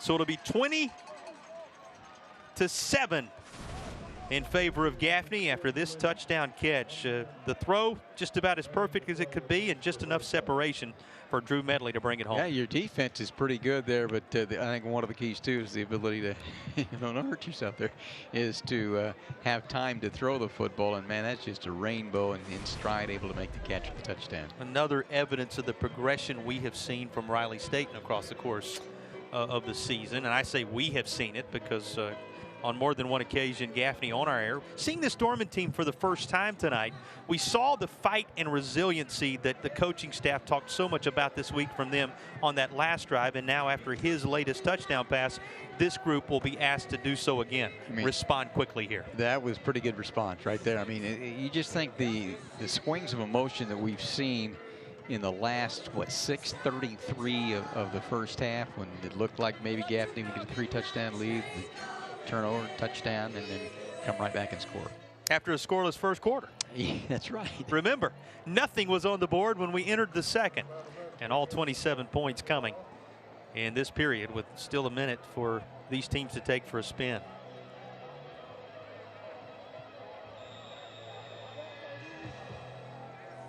Spadavecchia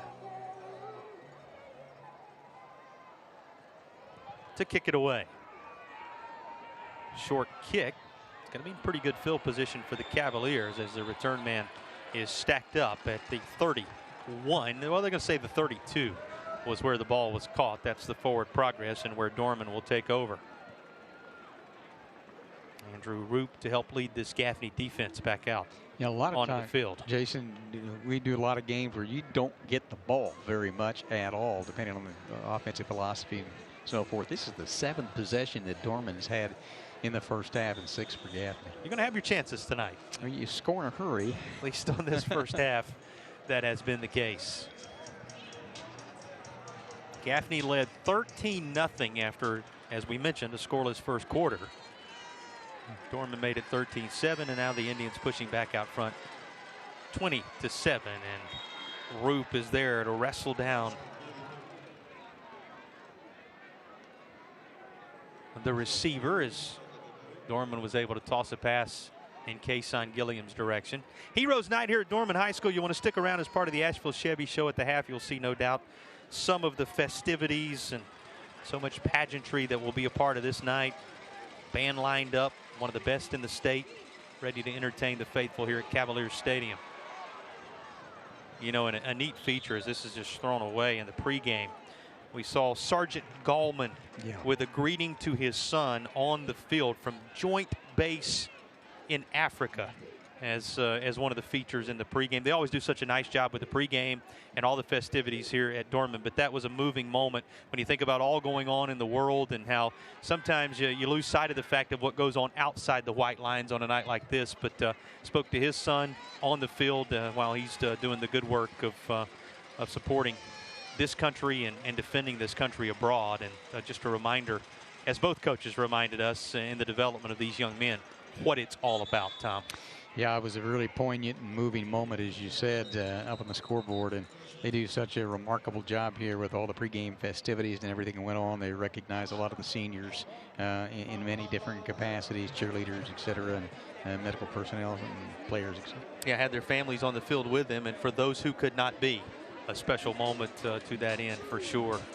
Dorman and Gaffney with no doubt a number of special football moments still ahead of them on this night. You see the tribute that is taking place here that'll be a part of the halftime festivities, no doubt. But 13 seconds left between here and there.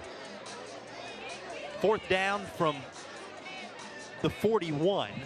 A yard separating the Cavaliers from first down yardage. What do you take away from what this first half has been so far, Tom, as we push toward the final seconds? Well, it's an important game, as we always talk about, in 5A Region 2 and how difficult it is. And we always talk about it's the toughest, we believe the toughest region in the state of South Carolina. And object of the exercise is to get into the playoffs, because even if you finish in the 4th spot, and there's an opportunity, right? You could get in at large, but you could finish 5th and also get into the playoffs. Well, you find your way into the playoffs, and then anything can happen, as we've seen over the years. When you go through the schedule in this region, you're battle tested depending upon what the matchups become, which it's more about at that point than seeding. We have seen teams that may be considered lower tier in this region make runs to state championship glory over the years. That's how solid it is top to bottom. This is going to be blown dead at the 4-yard line. More importantly, each final tick off that game clock in the first half, and these two teams will head to the locker room after that 54-yard punt with the separation 13. 20 on the board for Gaffney. Dorman using the turnover to march over half the field and put points on the board, and this one's still very much in doubt as we get set for the second half here in a few moments. First things first, though, the Asheville Chevy Show coming up. And just prior to our break that will lead into the Asheville Chevy Show, we'll have the Carolina Furniture Concepts Coaches Corner and the thoughts of Gaffney head coach Dan Jones. You'd think he'd be pretty pleased with the way his team at least answered once Dorman tried to take the momentum. Yeah, that first period of play, nobody scores, and there were a lot of penalties and not a whole lot of rhythm and flow, and there were some good plays, and then there were some ones that offset with the penalties and didn't get much going. But that kind of settled down a little bit in the second fair to play, and one of the touchdowns too. The second one came out of, there was a 4th and 1. They were able to go out of the Wildcat with McDowell and able to get that first down. It eventually would turn out to be the touchdown pass and end up with a 13-0 lead at that point before the comeback there to a certain extent, and both teams exchanging touchdowns in the last couple of minutes of the first half. Several crisp touchdown tosses and a lead at the half of 20-7 as we do check in field side with Gaffney head coach Dan Jones. Thanks, Tom. Thanks, Jason. This is the Coach's Corner, brought to you by Carolina Furniture Concepts. Well, Coach, I only have one question for you. What are your thoughts on the first half? Well, you know, I feel like we stopped ourselves a lot, got behind the chains, holding calls every time we made a big play. But, you know, to be here and to be up 20-7, you know, I'll take it. We just got to play better execution-wise in the second half. All right, Coach. Good luck to you and your boys in the second half. Yes, sir. Back to you, Tom. Back to you, Jason. Well, you heard the mixed bag that it is. Nights like this around Region 2 5A. But he told you a lead here of any variety on the road in this rivalry game worth relishing.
Bojangles Friday Night Rivals halftime, brought to you by Asheville Chevrolet.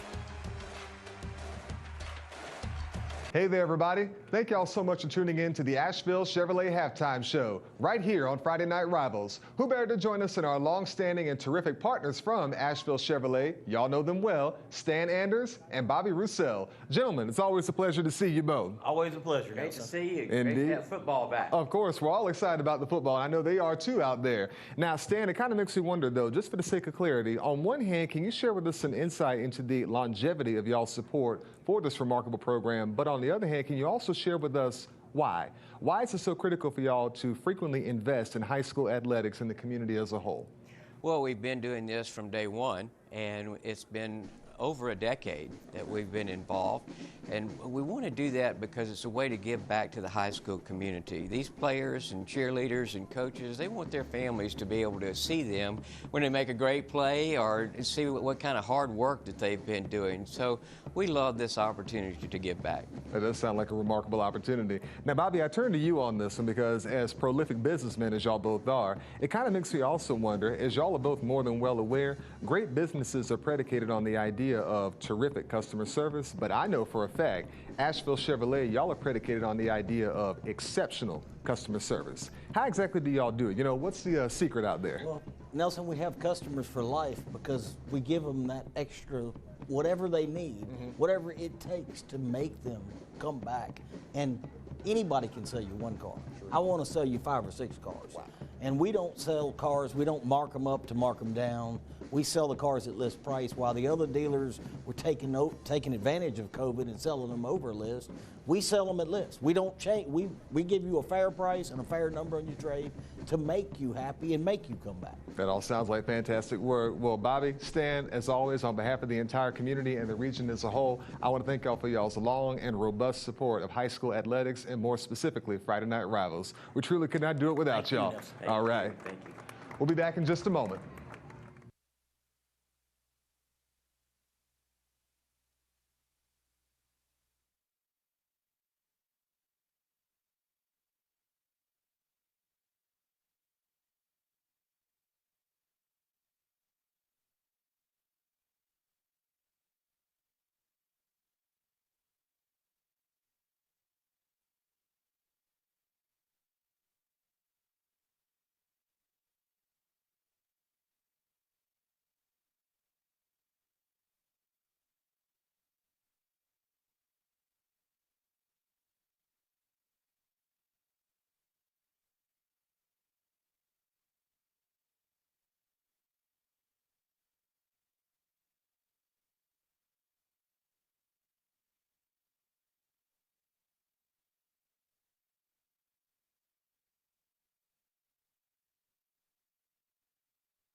Friday Night Rivals Scholar Athlete, brought to you by Arby's. Welcome back to the Asheville Chevrolet Halftime Show. Well, folks, at this time, we want to take this opportunity to highlight our Arby's Scholar Athlete winner from Gaffney High School, Mr. Adam Richards. Now, for those who are unfamiliar, Adam has the highest GPA in the world. This young man is sitting on a sky-high GPA of a 5.0. He's made straight A's. He's a member of the National Honor Society, and you guessed it, he's also a member of the Beta Club, too. Adam's ultimate plans are to go off to school next year, play soccer, and ultimately take over the family business. Now, when it comes to the sport of soccer, for those who also don't know, Adam has played varsity soccer dating all the way back to the 9th grade. He's won the MVP award, and he was also all-region in both the 10th and 11th grade year.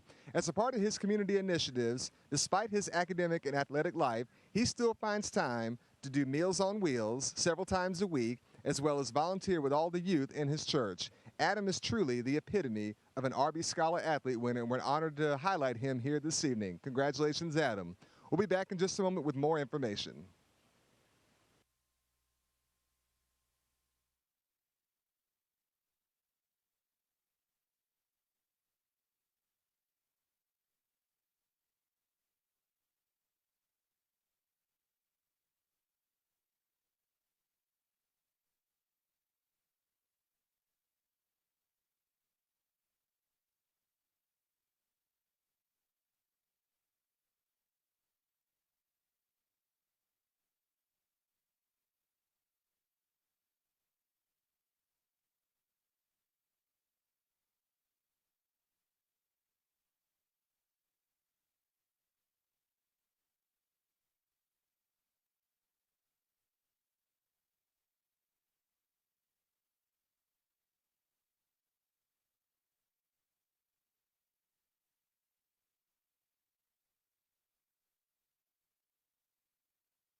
Hey everybody, I'm Nelson Weston. Thank y'all so much for tuning in to Friday Night Rivals. Joining us today is our long-standing good friend all the way from Ingalls Markets, Melissa Leva.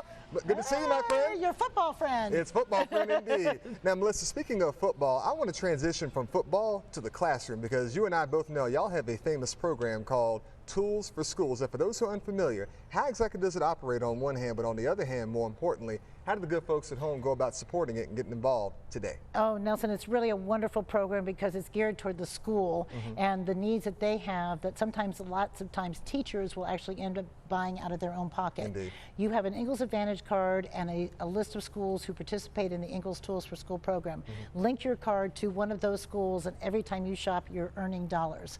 At the end of the year, the school can go and purchase what items they need. Oh, that sounds like an amazing and well-rounded program. Right. Now, Ingalls, y'all have provided robust support to the community for so many years now. We're talking high school athletics, college athletics, and everything in between. It does beg the fundamental question, why? Why is this so critical for y'all?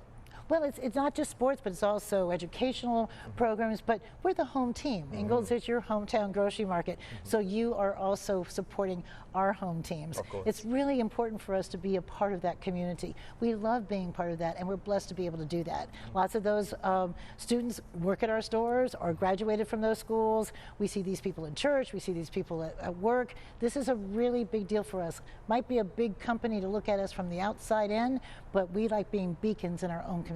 Y'all are beacons indeed. All outstanding work. Now, Melissa, very quickly, you and I both know no great game is complete without delicious, mouth-watering good food. What are some of the most popular items on y'all's menu? Oh my goodness, you have to start off with a wonderful boar's head sub, just absolutely good with all the trimmings, great fried chicken, all the sides you could possibly want, a wonderful salad bar, a wing bar, olive bar.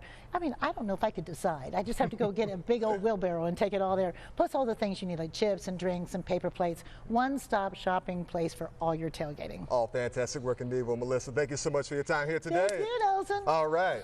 We'll be back in just a moment.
Bojangles is a proud sponsor of WLOS WMYA. Friday Night Rivals football. It's not just football season, it's tailgate season. Make sure you download the Bojangles app, order ahead, and then head to Bojangles. Pick up your tailgate Big Bow box today. Tailgate like a legend. It's bow time.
Welcome back to the Asheville Chevrolet Halftime Show. Well, folks, as you can hear and as you can see right behind me, the band of Dorman High School, they sound spectacular. Let's take a second to listen in and, of course, to watch their amazing performance.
There, yeah.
Bojangles Friday Night Rivals halftime, brought to you by Asheville Chevrolet.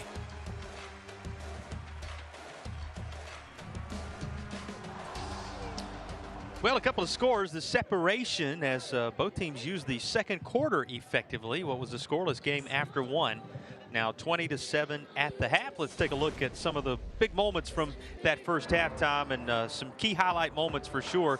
Much of it on the ground as well. Yeah, Gaffney was able to get the ball rolling there, and then they come back up inside, and Staten gets hit hard, and there was a penalty on that play, and then Jade McDowell, the young sophomore, takes it in for the touchdown to the night. There is the rushing touchdown, the lone rushing touchdown of this contest thus far. That's because that's when Riley Staten and company went to the skies. Yeah, go up top, and there's a young man come down with the catch for the touchdown there. And after the Junior Smith touchdown catch, here is Amazing Little John on the reverse, but Dorman forced the turnover, then went on the march. The Cavaliers turned this into a touchdown of their own. How about that behind the back play there as well? Throw it out of the edge. Nice job there by Huster taking it to the end zone for the touchdown. Fernandez stays on his feet, gets the job done. That pulled it within one score, but that's when Staten went back to work, laid this right in there for Drew Medley, and Gaffney's lead at 20-7 at the half. Here, look at the overall numbers. You can see the total yards. Gaffney just shy of 300. And Dorman really coming into their own late in that second quarter, now near 170 in yards rolled up. Yeah, they were a good job. Both teams didn't score in the first period of play, and then ended up with all 27 points in the second and most of the yardage. Time for the Carolina Furniture Concepts Coach's Corner. Let's check in with the Dorman Cavaliers. Thanks, Tom. Thanks, Jason. This is the Coach's Corner, brought to you by Carolina Furniture Concepts. Well, Coach, let's talk. What was the message to the boys in the locker room on one hand, but on the other hand, what can we expect from your team in the second half of the game? It's just finish. You know, we got to keep making plays on defense. We got to get off the field there. Offensively, we're driving the ball. We got to put the ball in the end zone, come away with some points. So we just got to finish drives. Defensively, we got to get off the ball, or get off the field rather. So we do those things, we can be right back in this game. All right, Coach, good luck to you and your boys in the second half. Yes, sir. Back to you, Tom. Back to you, Jason. Well, you heard it from Coach Morris there as he said, finish. You think about a couple of missed field goals, Tom. That's 6 points left out there. Dorman would be right on the doorstep in this game were it not for the inability to get the points on that drive. And he believes if his team can finish a drive or two, well, this may be one of those that comes right down to the wire again. Second half coming up between Dorman and Gaffney after the break.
Getting set for the second half of action. Gaffney leading Dorman 20-7. As we welcome you back to Dorman High School in Spartanburg County. It's time to look back at our keys to tonight's game. You talked about first down success for Gaffney and the energy level being where it needs to be. How would you grade the Indians on those fronts? When Nelson was visiting with Dan Jones, he said, we can't get behind the chains. So they need to have a little more first down success and keep that energy level up.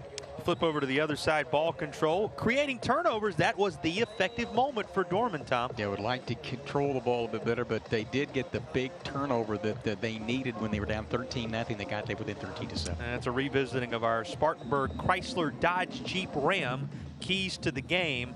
1 week to the next in the toughest region in the state, Region 2 5A, always a challenge. But the Gaffney quarterback showing us that really he's coming into his own with the way he performed down the stretch in that first half. Riley State 11 of 19 for 175 yards and 2 touchdowns thus far on the night. Yeah, he's a young man that's gotten better as the season goes on. Remember Grayson Lawson from last year at Duke now, and then Staten comes in from Gray Collegiate, and you know, learning the system and getting better and better as the season's gone on. And a nice touch on a couple passes there in the first half of touchdowns. Yeah, Loftus left some major shoes to fill. You are correct. And Riley State came over from Gray Collegiate, really taking the reins at the quarterback position for Gaffney.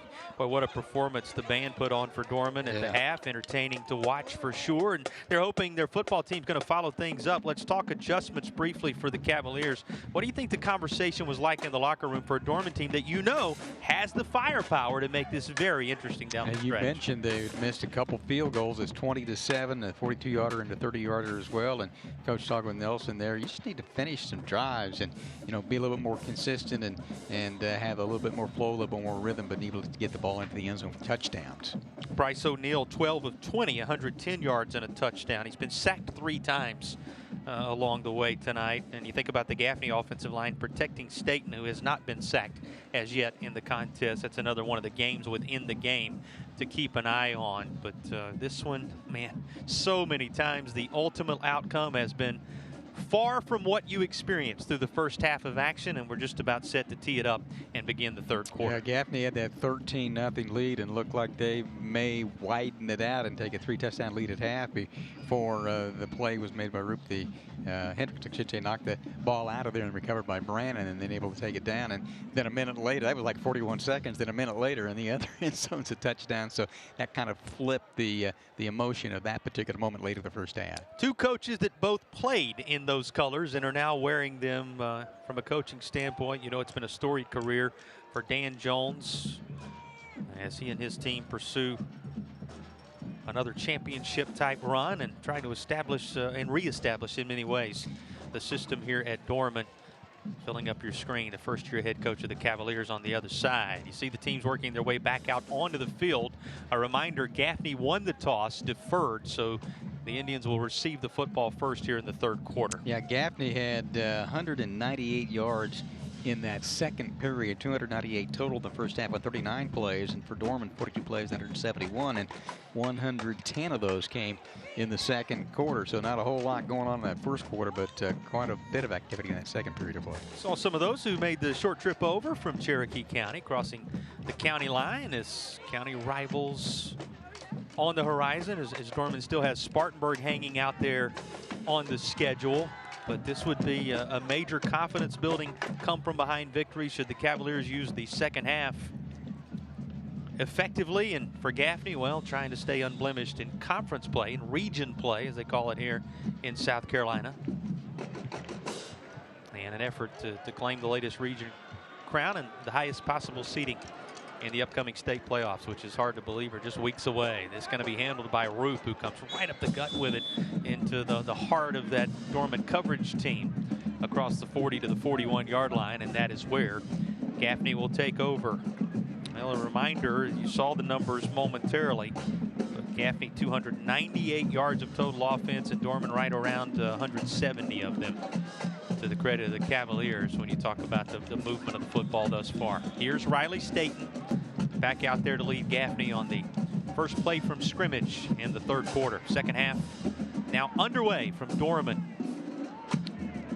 Pleasure to be at the largest high school in the state tonight, one of the great facilities. Better than a lot of the college facilities, right, that you're going to come across around the country, what you have here at Cavaliers Stadium, and these fans having stuck around to see what will happen in the second half. Quick toss, first down. First Franklin Financial first down to Amazing Littlejohn. Turned out to be a beautiful night for high school football. We rolled in here about 4 o'clock or so, hailing, raining hard, and it cleared off, and it just got that football feel here tonight. Yeah, you weren't talking about our arrival. That's what was actually coming out of the sky in the Upstate, and these two teams battling through that in pregame. But you said it, it's turned out to be a very comfortable night. Feels like an October Friday night from the days of old, and when you see these two teams colliding, it certainly seems that in the Palmetto State. And if you missed it when we showed it earlier, this is what it looked like upon arrival tonight. Much different scenario. Now it's turned off to be a very nice evening in the upstate of South Carolina. Another first down run. Gaffney will move the chains once more with the first Franklin Financial first down. And Gaffney's an interesting team. You got McDowell, of course, we talk about the sophomore. They've got the experienced offensive line. You got guys out there that can catch the ball and a variety of things they can do offensively. So they're very difficult to defend. And as you mentioned, almost 300 yards of total offense in the first half. The temperatures, if you're wondering about them, in the mid-50s tonight as we work on toward the 10 o'clock hour here in the next 22 minutes or so. Player down for Dorman, and everything coming to a halt as the training staff is back out. We do not have anything to pass along related to Brandon Teamer, who's a key. Yep. Status we've really been watching, not only because you certainly hope that all is going to be well with that young man just from a health standpoint, but also what a big part of the secondary he is for Dorman. And you saw how he helped Dorman get the ball moving offensively at one point in the early stages of this game. He left a little injury concern for Dorman earlier, and now the latest of the Cavaliers being tended to from a training staff standpoint. But again, you hope all is well there as we go back to work. First down, Gaffney inside the 35. Opening drive of the third quarter. Indians looking for their largest lead of the night. At one point led 13-0, have reestablished that. This is tossed to McDowell, and they make plenty of room. That blocking group for Gaffney, for McDowell to work to the doorstep of the red zone, and another First Franklin Financial first down just outside the 20. Yeah, one of the keys you talked about, getting the ball to start the second half, and if they can score here, of course Dorman wants to get them off the field, get it back. Take a look there and get out on the perimeter. That young man's going to be an outstanding player already. He's a very good one. McDowell, if you're wondering about his yardage in that first half, pass it along to you. After this time, they give it to McBeth on the ground. Zion McBeth down near first down yardage. He's at the 11 with a First Franklin Financial first down. McDowell, who McBeth came in to relieve there, to this juncture in the contest had carried the ball 13 times for 59 yards and the touchdown. Staten going to turn give to McDowell, who was back in there. Also back in there, Tom, and it grabs your attention right away, is Brandon Teamer. You see him on the left side of your screen, and so we said we were keeping a close eye on his status, and the best thing we've seen all night is his return in that Dorman secondary. Because when he went down, he grabbed that just above his ankle, and you're really worried about that. See him number 7 there as he comes in to be a part of this play as they try and stack up McDowell one more time. Second down and goal coming now for Gaffney as the Indians try to make use of this red zone opportunity. Red zone's been effective for these teams tonight. Of course, the first bank red zone, 21 locations across the Carolinas to serve you, 5 of them in upstate South Carolina alone. McDowell trying to break free, won't be able to do so. Too many Dorman Cavaliers right there to cover him up, and 3rd and goal is on the horizon. It's been the Jaden McDowell show. Boy, great penetration there. Able to slow him down a bit, then the Cavalry there to help out. Owen Hendricks again. We talked about their leading tackler, 51 coming in with a couple of interceptions. Their 3 quarterback sets. The bell tolls for this Dorman defense on a key early 3rd quarter, 3rd down. And you see McDowell getting ready to take the snap himself. He will. Tries to rush it near side, and he is tripped up.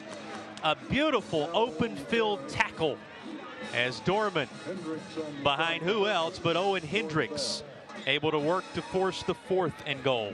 That's a pretty good defense right there, because they had an easy time coming down the field when they took it over at about the 40-yard line a moment ago on the opening kickoff, and last couple plays have been outstanding. Snapped it straight to McDowell. It was not to be, and now here's a 24-yard field goal try, which is sent up and through. Gaffney getting the 24-yard field goal from Jake Spadavecchia, and the Indians run the lead to 23-7 early 3rd.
Don't let game night dinner get you stressed. Stop by Ingles for great choices from the Ingles Deli. Rotisserie chicken, fresh made salads, a delicious hot bar, and sub bar, all at Ingles. It's dinner and a snap, then off to the game. Ingles, low prices, love the savings. Well, the first field goal attempt for Gaffney tonight, successful. A 23-yard field goal capped a 10-play, 53-yard drive. 3.5 minutes off the 3rd quarter game clock. Just like that, Dan Jones and company lead it 23-7. Yeah, nice start to the second half. It's a win to a certain extent for Dorman to give up the touchdown after Gaffney basically drove it all the way down the field, made 2 really fine defensive plays to force the field goal, and now they get it back for the first offensive possession here in the second half. Largest lead of the night for Gaffney, and of course on either side. As a return for Dorman. Across the 30. Trying to reverse fields, but caught from behind as he does is the return man, Sammy Brannon. And the Cavaliers will take over just across their own 30-yard line. Well, if you missed it when we talked about it at the intermission, Bryce O'Neal, 12 of 20, 110 yards, a touchdown. His long pass, an 18-yarder. He's been sacked 3 times tonight. Those are the numbers for the Dorman QB. Yeah, just one of 3 quarterbacks this year trying to settle in, and that was one of the decisions that they had to make this year. Some injury situation developing. Got his first opportunity against Boiling Springs. Got the distance here tonight for the most part. Third stringer coming into the year and taking the reins at the quarterback position for Dorman in recent days. Nick Means, the freshman, out of bounds at around the 35 after a gain of a couple. You mentioned the 3 quarterbacks that have played. David Sorensen was injured against Greenwood, went through some concussion protocol. He was one of the seniors, saw some time. Riley Scruggs played against Clover and River Bluff. So a trio of quarterbacks for this Dorman squad under a first-year staff, but settling in on Bryce O'Neill when it matters most in region play. And he'll toss a pass out far side. He's got Fernandez again. Remember, they connected on the touchdown earlier, and Fernandez with the yards after catch, getting it to midfield for a First Franklin Financial first down. Now, there is a flag that is down at the 27-yard line. Came in at the very end of the play. And you thought it might be roughing the passer against Gaffney, and it is going to be 15 more on the end of this, which will push Dorman a little further into Gaffney territory. Here's the play, and the nice job done by Fernandez on the backside of the catch. Nice touch to give him a chance to take it in stride. And then you put on the 15-yard penalty after that and driving this time. Dorman quickly up to the line on the first down play. In fact, before the chains are set, Dorman snaps the football and has it down to the 35.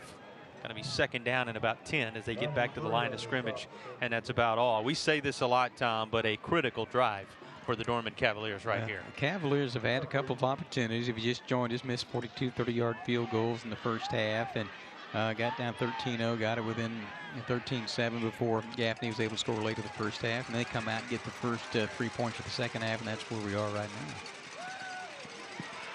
now. O'Neill, he'll sling this out, has a man wide open, but it's in and out of the hands and the reach of K.D. Hainsworth. They've tried to get it to Hainsworth on a number of occasions tonight. They talk about his speed, the nice hands that he will display, this sophomore, and you see him, O'Neill that is, sling it out his direction. They just couldn't quite make the connection. Yeah, they had him there. 5'10", 160 sophomore, 29 catches coming in, 19.6 per catch with 6 touchdowns. You know, and that would have been another one of those big yardage catches had they connected on it. Instead, 3rd and 10, and that went right into that line, which was converging on the QB O'Neill. It is incomplete. 4th and 10, and Dorman going to send the kicking unit out there on 4th down from the Gaffney 35. Had a promising drive there with good completion to Fernandez and the 15-yard penalty, and just missed Hainsworth out on the edge, and a good defensive play up front. That D-line has played outstanding tonight.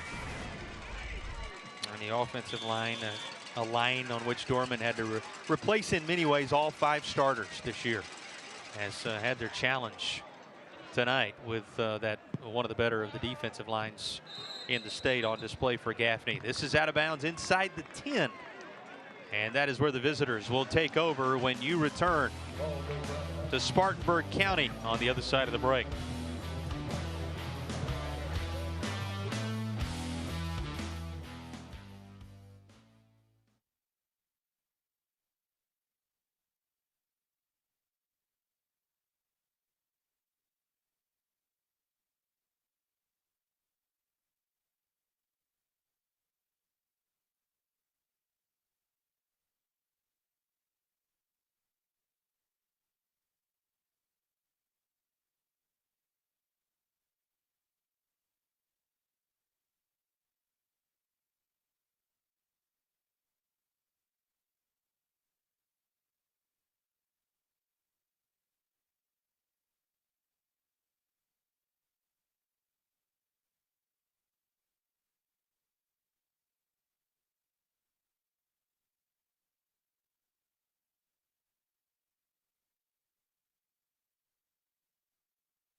Well, here's our nth degree orthodontics smile cam tonight, and plenty of moments that have provided smiles for fans on both sides in this one as you return to Dorman High School, and we welcome you back with the nth degree orthodontics smile can.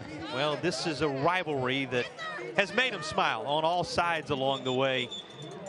When you think the history of this one, Tom, it's had everything you want out of a rivalry, propelling both these teams from one time or another forward into a state championship environment. You know, back when they used to cross bracket, it was that environment along the way. So it's had a little bit of everything. These are the games you want to play in growing up and your respective communities. And you talk about these two teams, and you know, Spartanburg and you know, Bowling Springs has had their opportunities. They actually were one of the teams that got beat by Dutch Fork in one of those state championships. They won the first 5A when they switched in 2016. We haven't said it yet, as this is quickly zipped out to Drew Medley up across the 10 to the 11-yard line. Nice catch on first down and positive yardage for Gaffney. The other thing you notice, these two programs have been feeders for the next level, for Saturdays, and in many ways feeders for Sundays when you talk about the impact of these players. And we've seen some of the greats in this rivalry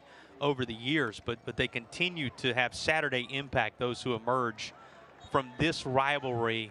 Maybe not as much as historically with the portal and everything else that is in effect now. We were talking with the coaches prior, you know, they were making the great point, what Dan Jones told us, that, you know, Nate Johnson was looked at by Notre Dame, ended up going to Appalachian State. Maybe he works his way there eventually. You got a back at Carolina that once was at Newberry, and he said, you know, you don't maybe get as many kids offered as early as you used to historically, because they can go get a veteran out of the portal now.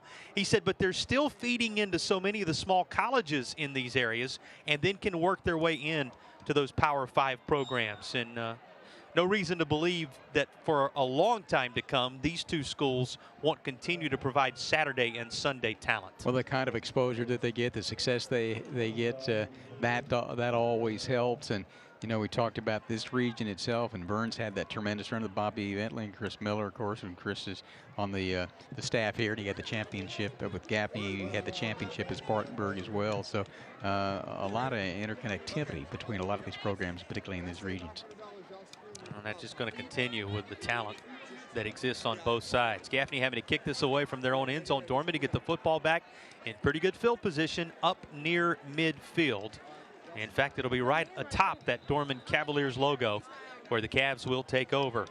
Well, let's check in field side for tonight's presentation. A joy to be at Dorman High School on this Friday in the fall. Thanks, Tom. Thanks, Jason. I'm standing here on the sideline with some of the gorgeous cheerleaders here at Dorman High School. Ladies, first thing is first, for those of y'all who are seniors, happy senior night to each and every one of y'all. On behalf of Friday Night Rivals, thank y'all so much for allowing us to be here. We proudly present y'all a check for $500.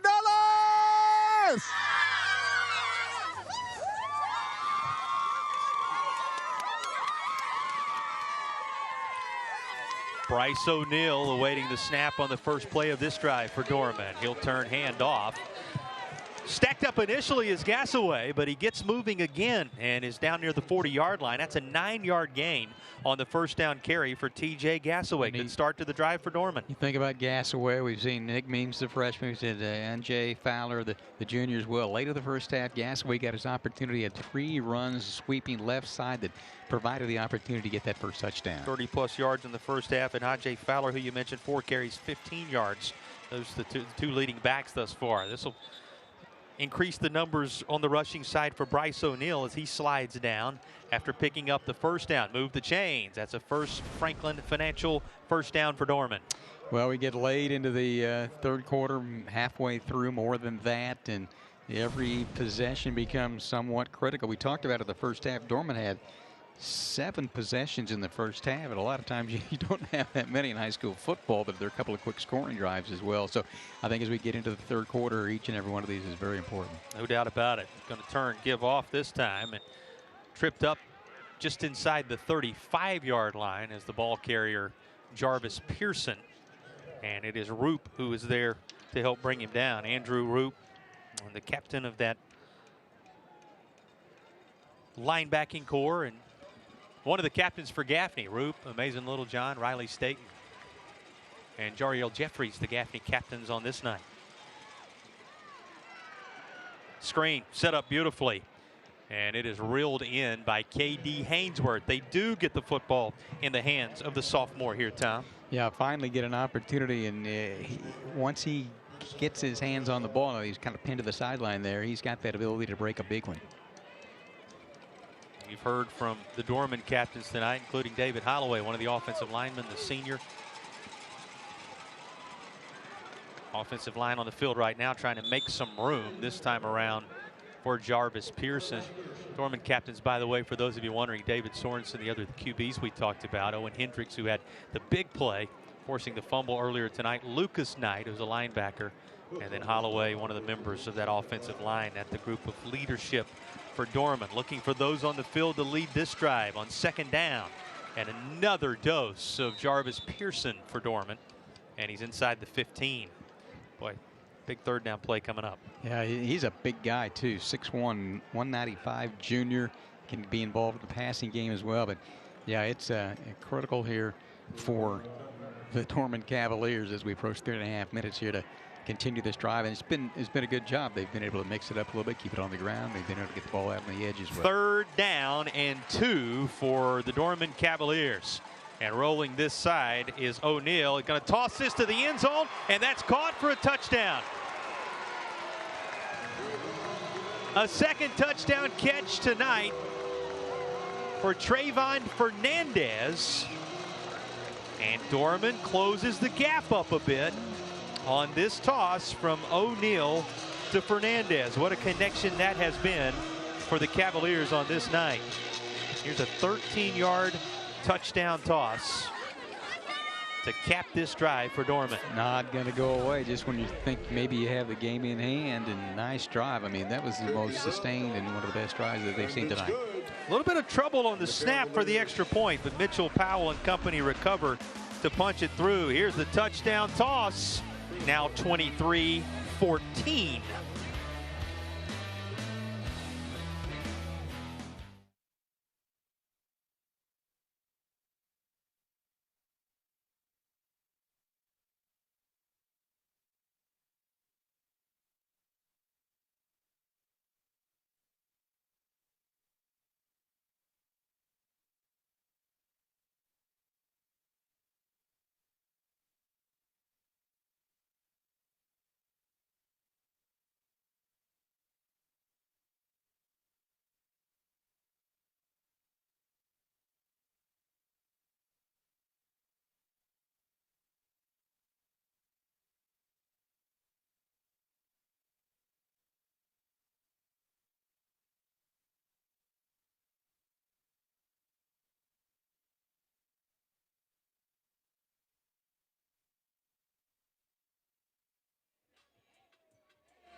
Pair of touchdown receptions for Trayvon Fernandez, the latest of the 13-yard variety, capping a 7-play, 50-yard drive that took just over 2.5 minutes, 2:33 to be specific for the Dorman Cavaliers. And home team right in the thick of it, Tom Van Hoy. That's one that they needed. We keep talking about how important most of these drives are, particularly here in the second half as you get deep into the second half, and you've whittled it within workable margin here.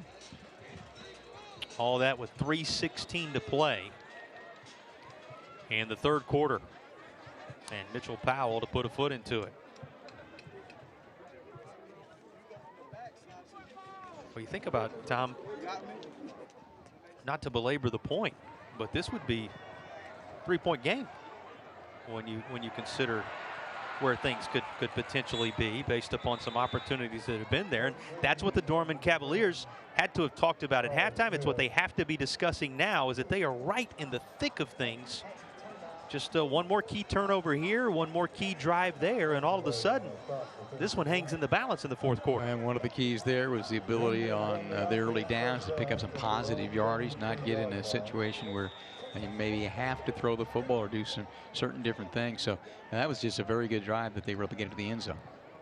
Gaffney a little more room to work with behind them on field position this go round, and trying to give him a little more room is McDowell. He's still up after taking a big lick near midfield, and he'll carry it into Dorman territory at around the 36-yard line. That was the never say die attitude of Jaden McDowell that the Gaffney folks talk about when you visit with them during game week on display for those of you at home right here? It looked like might hold him to just 3 or 4 yards, but didn't go down and able to get another 10, 15 yards.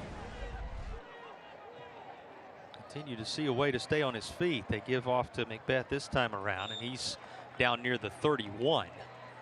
Another positive first down game. One of your points of emphasis tonight, first down yardage, and Gaffney able to get some more here. Well, here in the second half, they came out and they've thrown a pass or two along the way, but they've been able to establish that running game that eventually sets up some other things. And what is the message we received from the Dorman folks this week about how talented their secondary, linebacking core, the experience level on the defensive side for Dorman, being called upon to step up right here and able to sell the fake.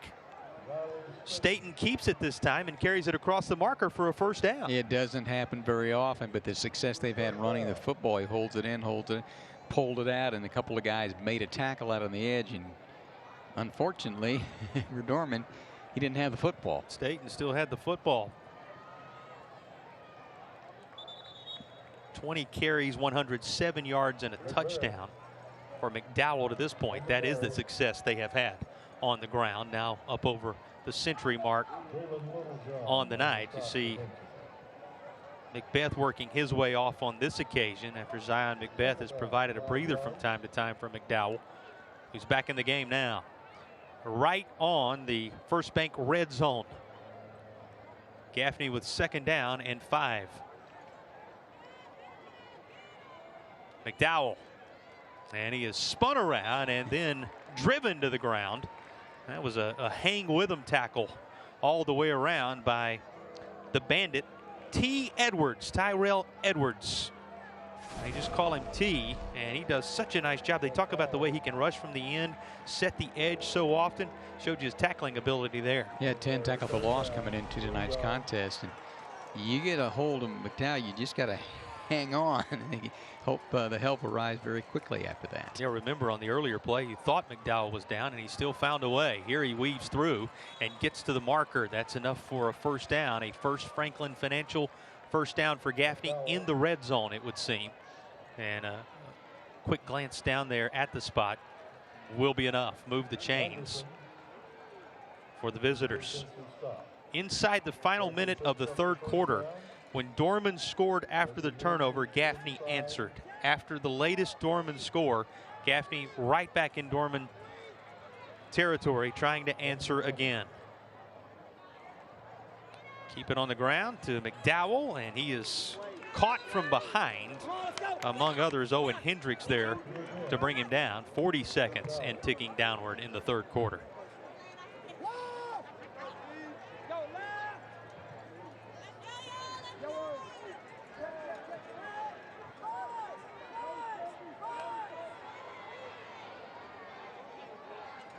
Staten looking to the sideline. Gaffney up 9 and driving. Set up the screen. Littlejohn never turned and looked. Looked like that was in the direction of Amazing Littlejohn, but it sailed past everyone. A little bit of miscommunication perhaps there, and third down is coming. Yeah, Drew Medley out there blocking for him and just didn't turn around and sailed right over his head. In fact, both wide receivers were out there as well, doing a nice job. Junior Smith, and he's got a touchdown catch tonight as well. Now the bell tolls once more for the Dorman D. Third down and 9, 11.9 remaining in the third quarter.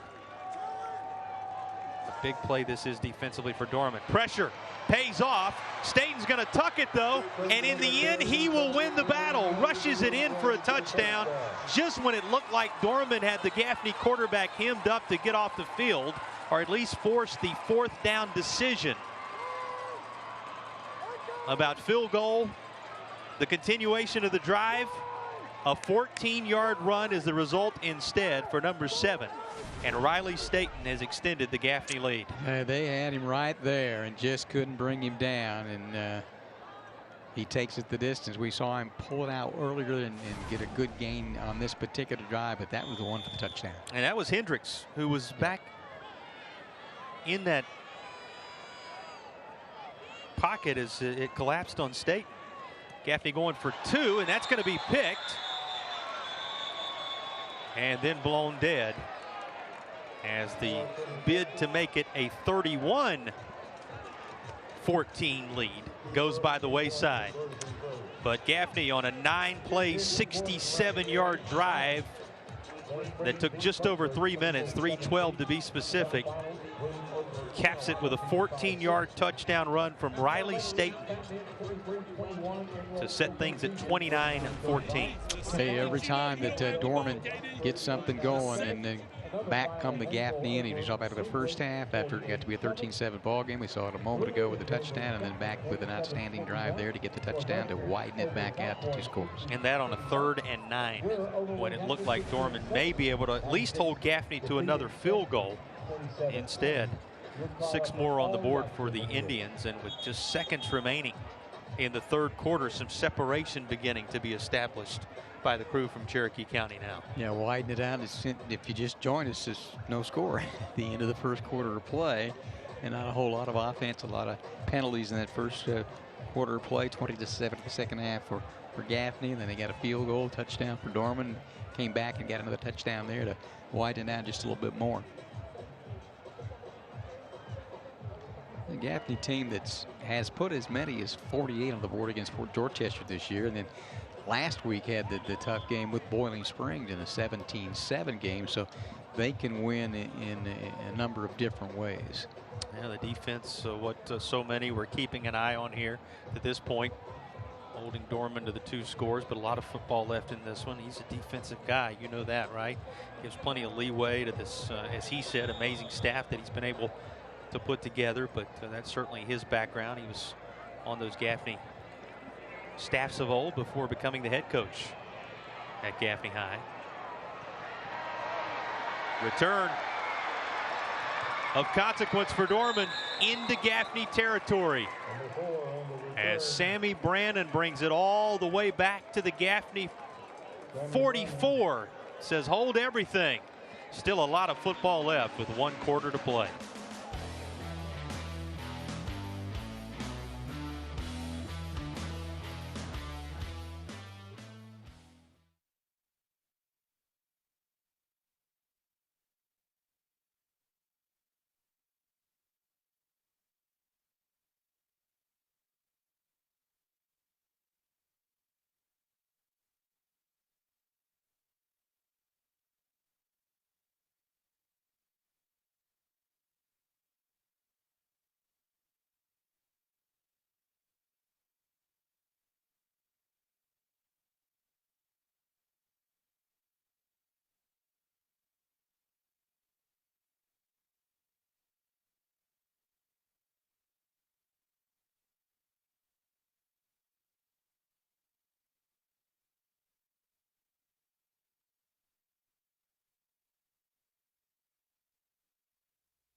Carolina Furniture Concepts, over $5 million of furniture in stock, ready to deliver. Visit their Arden and Waynesville showrooms or go online to carolinafurnitureconcepts.com. Well, after a return of right around 30 yards, Dorman is set up in Gaffney territory to begin things. And after switching sides of the field, first-year head coach of the Cavaliers challenging his crew to find a way to make something happen on this drive, which would tighten the score up once more. Gaffney having built a 29-14 lead as we enter the 4th period of play. Total offense through 3 quarters, 423 for Gaffney, 239 for Dorman. Those numbers trending the direction the scoreboard has been trending in recent moments. Big time screen set up and a burst of speed through it for a First Franklin Financial first down as Dorman will move the chains on the latest of the connections with K.D. Hainsworth. Well, last week against Burns, they got down by a couple of touchdowns Penalty marker going to bring this one back a little bit, but they got Haynesworth involved with the 28 and 52, I think, yard touchdown receptions to provide opportunity to get a game tied late. It didn't happen, but so they were able to score a couple of touchdowns late against Burns last week. Well, you can see how it happened. Big time burst of speed after catching the football there. Both these teams high on a couple of their receivers talking about their football speed, how they have a different gear and another level of that speed burst after catching the football. You saw it from Haynesworth there. Can they get it to him regularly? Trying to communicate with Haynesworth and work it through to him, but Roop, among others, was there to provide the coverage, and the pass is incomplete. Well, it's 29-14 with 11:47 to go, and kind of back and forth we go. And Dorman could use a score here and then get a stop, but it seems like each and every time that Dorman gets on the board that Gaffney does have an answer. Key Region 2 5A contest tonight. Latest chapter of the Dorman-Gaffney rivalry. And spun around as the ball carrier after getting nearly back to the original line of scrimmage of this fresh set is Jarvis Pearson. In fact, he's going to be a yard or so shy of that. 3rd down and 11. They need the 34-yard line, do the Cavaliers of the Gaffney Indians, in order to move the chains.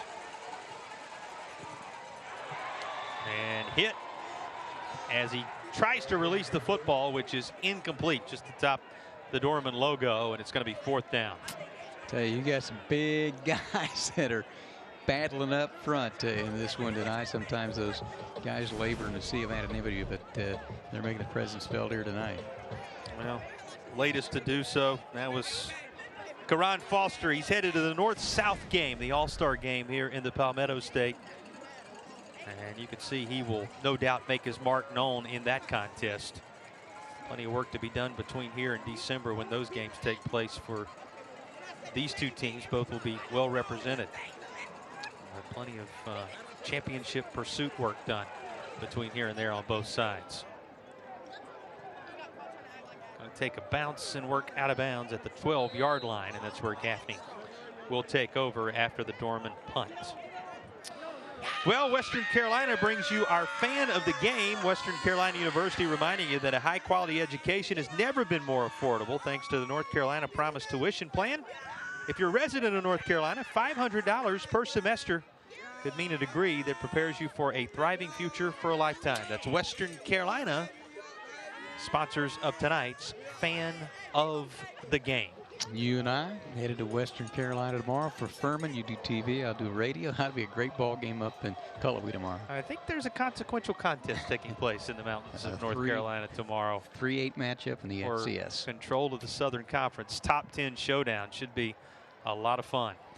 And it's going to be handed off left side up across the 10-yard line up to the 12 is about where the progress is going to end. You get the sense from Gaffney now, Tom, in a position try to take some of this game clock away now that they've built a little bit of an arm's length lead over Dorman. We saw when they came out their first possession of the second half, and I think they threw maybe one pass in that particular possession. They kept it on the ground, held to a field goal, and continue to want to run the football. And if they have to throw it, they've been effective doing that here tonight as well. There we go. Well, there is throwing the football. Tried to set up the screen over there. See some of that speed after the catch for Junior Smith, who was the one when we were talking about the receivers on both sides and the burst they have after. He was a player they talked so much about with that football speed on the Gaffney side, much like we were discussing with KD Haynesworth on the Dorman side a moment ago. But you won't get to see it here as the coverage was there for Dorman. It's incomplete. 3rd down coming. 10:26 to play. Game that was scoreless after 1. See Gaffney strike first and stay out front since. So a big 3rd down for the Dorman defense right here. Try to get pressure on Staten. He looks for Little John. Crossing over the middle, but it is incomplete. And 4th down coming, so credit Dorman. A lot of time left in this one, Tom, and here are the Cavs getting ready to work back out there offensively. Yeah, 43 seconds for that possession. You thought maybe might try to milk that clock a little bit and couple of incomplete passes, and Dorman's going to get the ball right back. Good job of the defense. Yeah, the short pass on the screen that didn't work out. Gaffney, as a result, trying to throw over the middle to keep the drive alive. And you said it, only able to take less than a minute off the game clock, and a fair catch up near midfield after the 37-yard punt. As Dorman on the Gaffney side of the 50 with 10:19 to go. Dorman hangs in there. And stranger things have happened in this rivalry than the type of comeback it would require for Dorman to delight the home fans here tonight. Talked about 21-point comebacks that were traded in this rivalry at one point, of great memories to fans on both sides. It's not quite that, but it would require a fourth quarter to remember for Dorman. Going to the ground as they hand this off to Fowler, and he's going to lose yardage as it's 2nd down and long. Well, nights like tonight require you to get the jersey dirty, and tonight's Henson's Mulch and More dirty jersey of the game. So this juncture going to be handed out to Jariel Jeffries, who has been among the busiest of the Gaffney Indians defensively tonight. Talked about his future in the Shrine Bowl that he will be honored to participate in. Dirty jersey recipient tonight. Well, not necessarily getting the dirty jersey, but adding to the offensive numbers down the near side. Another connection for K.D. Hainsworth, and they are, Tom, getting him involved again in the 4th period. Here's Dorman knocking on the door. Yeah, they did not a whole lot of involvement in the first half, trying to get it to him a bit here in the second half. And we talked about a couple touchdowns there late against Burns to get them back into the ball game. And First Franklin Financial first down inside the 5-yard line, and wrestled down by Karan Foster. Gaffney trying to go for the football, which came loose, but obviously the progress for Dorman had stopped. The play blown dead. And let's take a look at this sequence here. First, the pass play to K.D. Hainsworth, and then Gaffney's defense with an answer of their own from Karan Foster. It all shakes out to 2nd down goal from the 7-yard line for Dorman. Time as precious as the points Dorman is going for right now, Tom. It is, but you need to get on the board here. Make sure you get something. Trying to do so quickly. An attempt to toss it to Fernandez. It is incomplete. 3rd and goal. And down after the collision following the toss is the quarterback, O'Neal. He is slow to get up, being tended to by members of his offensive line and the training staff, who has been far too busy tonight for Dorman, heading back out onto the field once more. And you certainly hope all is well with Bryce O'Neal. Good to see him get up. Tell you what, it's under his own power as well. Great sign. Trying to get set, and you know you're going to get hit. And he got him pretty good. Usually a catch is going to be made. That young man's had an outstanding night as well, but went off his fingertips and out of it. Well, on off his helmet.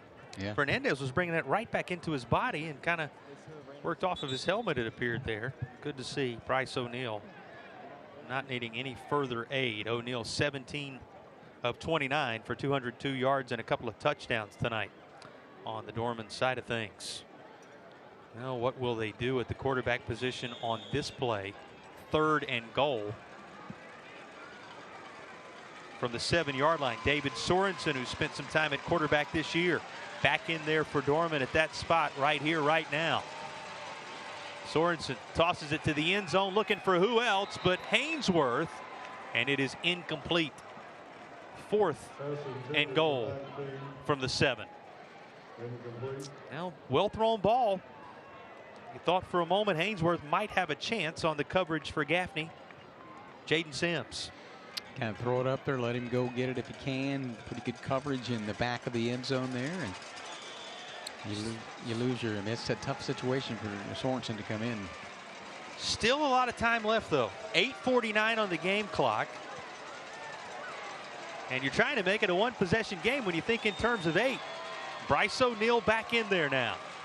O'Neal runs out of the pocket, being chased from behind, and he will throw it incomplete Gaffney forces the turnover on downs from the 7-yard line, and Dorman's scoring opportunity goes by the wayside at the 8:43 mark. There have been a couple of opportunities in this game to put some more points on the board, and it didn't happen then. And, you know, good job by the Gaffney defense. Didn't count till they crossed the double stripes there. And again, it's put a whole lot of pressure. And Josh Curry at 6'3", 225, a junior defensive lineman, put the pressure on.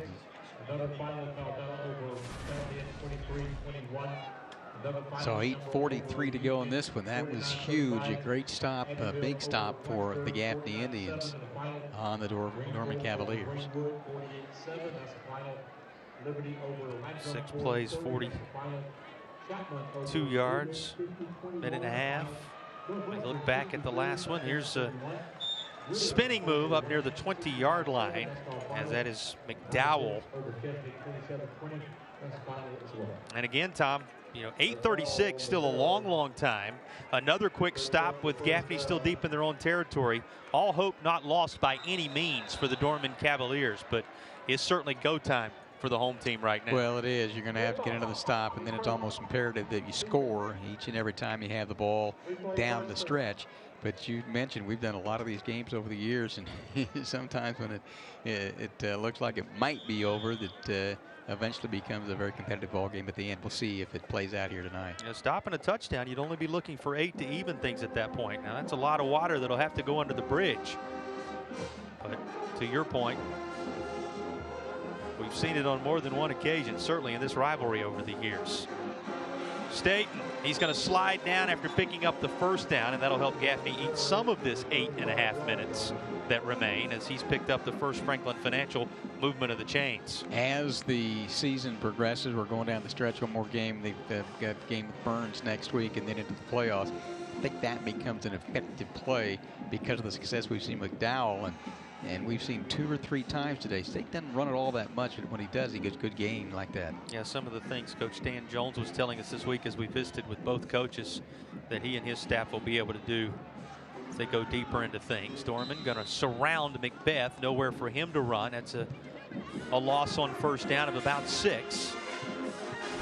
And here's Dorman now looking again to try and get the football back. But, you know, the ability to rush Staten when you talk playoffs and beyond, moving Amazing Littlejohn onto the defensive side in the secondary, where he's even getting some looks maybe at the next level because of his length there and his ability there, using him in some of those ways. You think about some of the tweaks both of these teams will be able to make down the stretch in conference play and into the postseason. There are chances there for deep playoff runs on both sides. Staten fires away. Receiver met a couple of yards beyond what was the original mark after the most recent first down. So it's going to be 8 remaining on what will be the 3rd down play coming for Gaffney.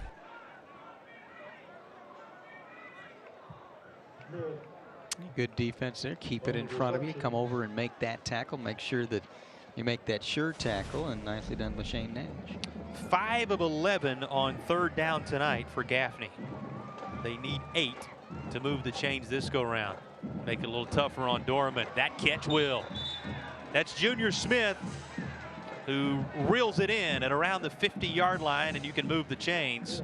That's a first Franklin Financial first down. And when it looked like it may be the 6-minute mark, Dorman could potentially get the full football back. Another 3rd down conversion for Gaffney, the 6th of the night. Made sure that he made that catch before the free safety teamer came over and upended him. So first down at the 49, and now the Indians suddenly very methodical at the 49-yard line. He had a 2nd long and then able to get out of that and get a first down. Beth, he rushes around the corner. Kind of a sneaky back to some degree, able to work his way around the end to the 45 of Dorman. And McDowell there, coming back into the personnel grouping for Gaffney. Oh, what a night he's had. He's been an impressive young man. We've seen it a couple of times this year, and what their assistant coach was telling me, he's a real deal. Last week, or a couple weeks ago, we were over at Spartanburg, and he's a young, very fine-looking player, 5'11", 175 at a sophomore. Talk about his field vision. Talk about his understanding of the game and just the way things break down for him. he's certainly been impressive throughout the night tonight, across the course of the season. Here's Staten, and he's going to lunge forward. Looks like he's going to be well short of the marker. Steps out right around they're going to say he stepped out all the way back at the line of scrimmage. So it'll be an additional third down coming. 6:01 left to play, another third down. It is, you know, probably don't want to throw the football, or didn't want to a certain extent, to run that clock a little bit, but you know, they got behind it just a little bit, and Dorman has gotten themselves into a situation now where hopefully they can get off the field, maybe get it back and make a late run. You talk about the chances that have been there for Dorman along the way tonight. Certainly they have been. You think about Gaffney potential to put some things away here and there. This one's still not on ice yet, and another third down. Gaffney will try to convert with the screen, and it looks like Dorman's going to have enough bodies there to stack up the receiver, and it'll be 4th and about 3 once they sort all this out.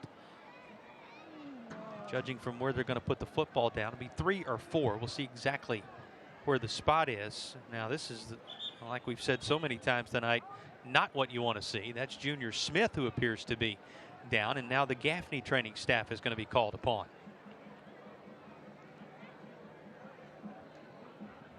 And a huddle over there on the Gaffney sideline.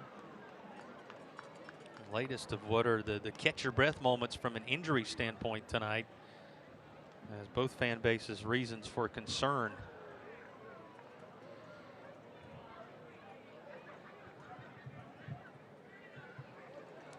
And they will be able to get Smith to his feet.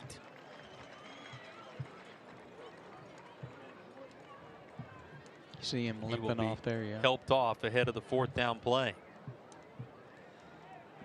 So it sets up as a 4th and 3 for Gaffney. Let's set the stage for you. Yeah. Sets up as a 4th and 3 for Gaffney, just shy of the Dorman 40. They're on about the 43-yard line. And there's still 5:39 to go in what is, when you talk about the extent of what you can gain in a possession by putting it on the board, a couple of scores separating these teams, that's all. This becomes a monster play here in the 4th quarter. Well, it does. I mean, you know, punt it out of there. You have a really good defense and make them go the distance, and you still have a 15-point lead at this point. Or, you know what, if you go for it, you make it, you can continue to burn plenty of clock here late in the 4th quarter of play. Like they're going to go. Yep, Gaffney's offense back out there, and it's the package that has Jaden McDowell receiving those snaps, something we've seen a number of times tonight. Now, will they simply try to draw Dorman off? Will Gaffney go ahead and run the play? Before we can find that out, timeout is called for. It's going to be Gaffney calling the timeout ahead of the 4th and 3. So 5:11 to play and a little more conversation about it. Well, it's an interesting call. I mean, you've got the 15-point lead at this point, and if you don't make it, you're going to give Dorman really good field position. But if you do, you have a chance anyway to whittle it down even more, and you may be close to the end of the ball game. But if you kick it out of there as well, you're going to make Dorman have to go a long way, with barring a 90-yard return for a touchdown. You never know in that regard. So there's a lot of moving parts here in the decision-making process, and Jones has been there, done that 14 years. He knows what he's doing on the sideline. Let's take a moment and go big picture. Somerville #1 in the state coming into tonight. Somerville is #1. They're 8-0. They got 19 to 20 votes in the media poll. T.L. Hanna, I tell you, he's done such a great job down there. We've been there. They're #2. Burns is 3. Burns has had some pretty tough games this year. They got 1 first place vote. They're 8-1. White Knolls 8. Hillcrest, very good. And that Gaffney team sitting at 6. White Knoll in that swing region this year when you talk in terms of playoffs. Fort D at 7th. So that's where this team sits in some of these big decisions, big moments like this, factoring into the overall big picture in the state. 4th down. Gaffney still leaving that offensive unit on. Indians 1 for 1 tonight on 4th down, but bodies move on both sides, and it'll be Gaffney with the infraction. So it does not work to draw Dorman off sides. Instead, it makes the decision a little easier for Gaffney. Yeah, that's frustrating from Gaffney's standpoint. You took a timeout, make sure you were on the same page, what you wanted to do. Left tackle moved a little bit early there, and now there's no question we're going to do is punt the football away. So as they get ready to punt this away, and still a lot more to lock in on here, as Gaffney will kick it, and Dorman will await the return. That's going to continue to take a Gaffney roll all the way down to the 5. But from what I'm hearing, you've got the likes of Somerville and Fort D in the lower state, Gaffney, Burns, Spartanburg, Dorman, the usual suspects. 2 of those to settle this one after the break.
Well, after a 41-yard punt, now up to the Gaffney defense as Dorman has the football back.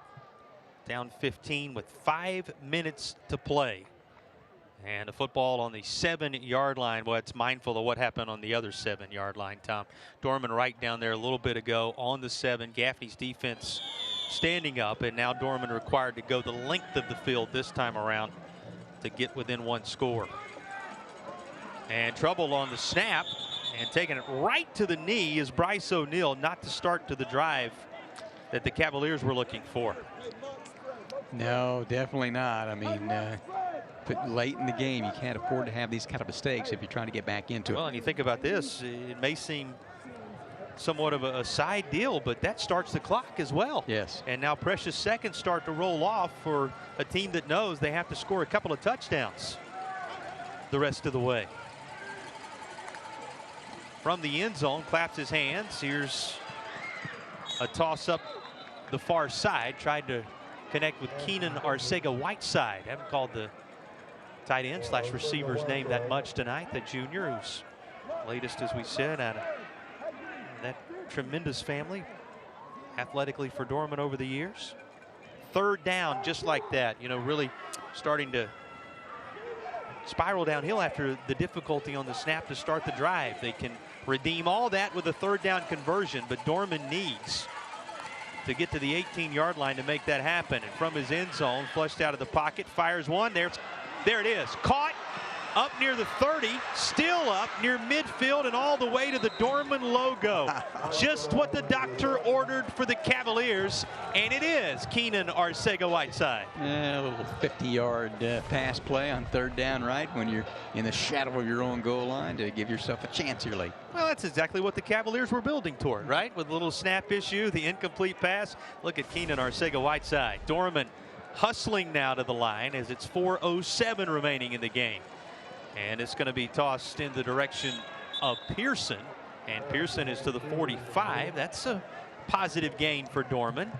Cavaliers get about 5 on this play. 2nd down coming. Well, Cavaliers looking for a sense of urgency here as the plays are being called in what is a 29-14 contest with under 4 to play.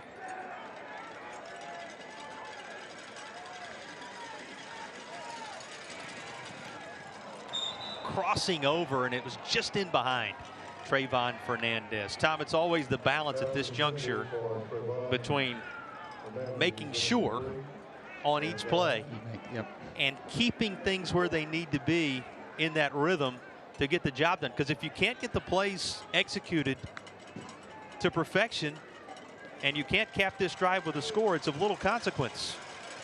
Dorman's going to need another 3rd down to that end. Here's the 2nd 3rd down conversion on this drive that Dorman will need, and that is tipped at the line, and it looked like it rattled around off someone else first, but it was Foster who was there to ultimately disrupt it once more, and this 4th down suddenly feels like everything hangs on. Yeah, I mean, it's a defensively, what are you going to do? You're going to lay back and, you know, maybe rush 3 or 4. They decided to go after him, and I'll tell you, Foster's had a really good night as well, and You team in with Jeffries, and those two defensive ends are outstanding for Gaffney. Well, I say something else rattled around in there. It was straight Foster. He came in there and got his hand on it. The ball awkwardly off of that. He gets the job done one more time. Here is the 4th down, with the game in many ways hanging in the balance, and that is out of reach and incomplete. More pressure from that Gaffney defensive front, which has been one of the great storylines of the night.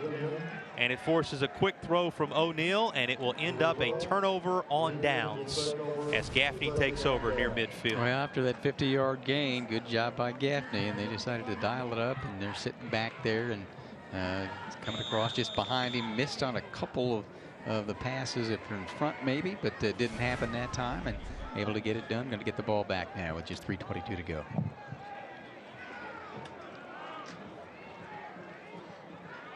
First down, Riley Staten going to give this off to Jaden McDowell. And Gaffney now content to let that clock run on down. It'll dip inside 3 minutes before the next step for the visitors. Well, we have seen that fight from Dorman, that much is sure, but we have also seen the progression, the growth from one week to the next to the senior quarterback for Gaffney, Riley Staten. Effective tonight, engineering these drives to the tune of 29 points for the Indians. Anytime you get a new quarterback into the system, it takes a little bit of time to begin to gel and to understand what needs to be done, and gotten better as the season's gone on. And that guy right there has had an outstanding night. He had, what, 138 against Bowling Springs last time out, another 100+ tonight. Riley Staten, whose family came from the Cherokee County area, returned home with family. It was the right fit. It is shown to be so, and he is our Spartanburg Community College game ball recipient on this night for the way he engineered this Gaffney offense. Once more, our game ball brought to you by Spartanburg Community College, where you can dream it, chase it, and live it. And that's what Friday nights are about, doing just that. He'll turn, give off to McDowell one more time. Well, Jaden McDowell taking his time hopping up as the clock will close in on 2 minutes remaining.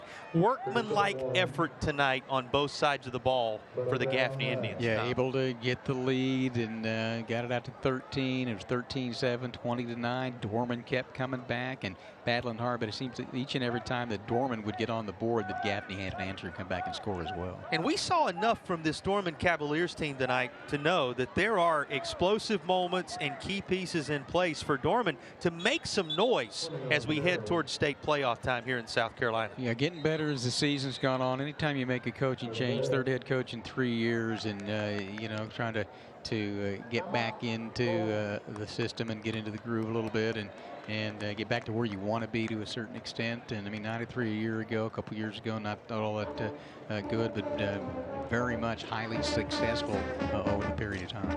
Well, his team doing enough, it would seem, on this night if they can salt it away across the final 146. Next week, we cross over into North Carolina as we head to chase another one of those rivalries by proximity. Will be on display as we cap our season of Bojangles Friday Night Rivals. Look forward to having you with us next Friday night. Now, there is that first-year staff. You know, it's just a matter of time, and you know that marquee win still out there for the taking. Remember, Spartanburg is still out there in the future. That contest for Dorman, and then obviously a team that's trending toward the playoffs because of the expectations and the respect that this region holds, and his team will be battle tested when they get there. So this far from the end of the story in 2023 for Dorman. Dorman goes to Spartanburg next week, which got to be a big ball game. Could have implications for playoffs as well. And Burns at Gaffney. That's the big one. That one will be for the region next week. Burns off this week. Between Burns and Gaffney, taking place at the reservation next weekend. It's going to be tossed downfield, may put the finishing touches on it if that's reeled in. And it is Drew Medley, the possession receiver who had a touchdown catch earlier tonight. Now, our officials are going to get together and talk it over. And Drew Medley's there to sell it. And they are attempting to determine whether or not he made the catch. That would have secured the Gaffney first down and the ability to go into the victory formation. It is looking as if they're going to say incomplete. Here's your look at it.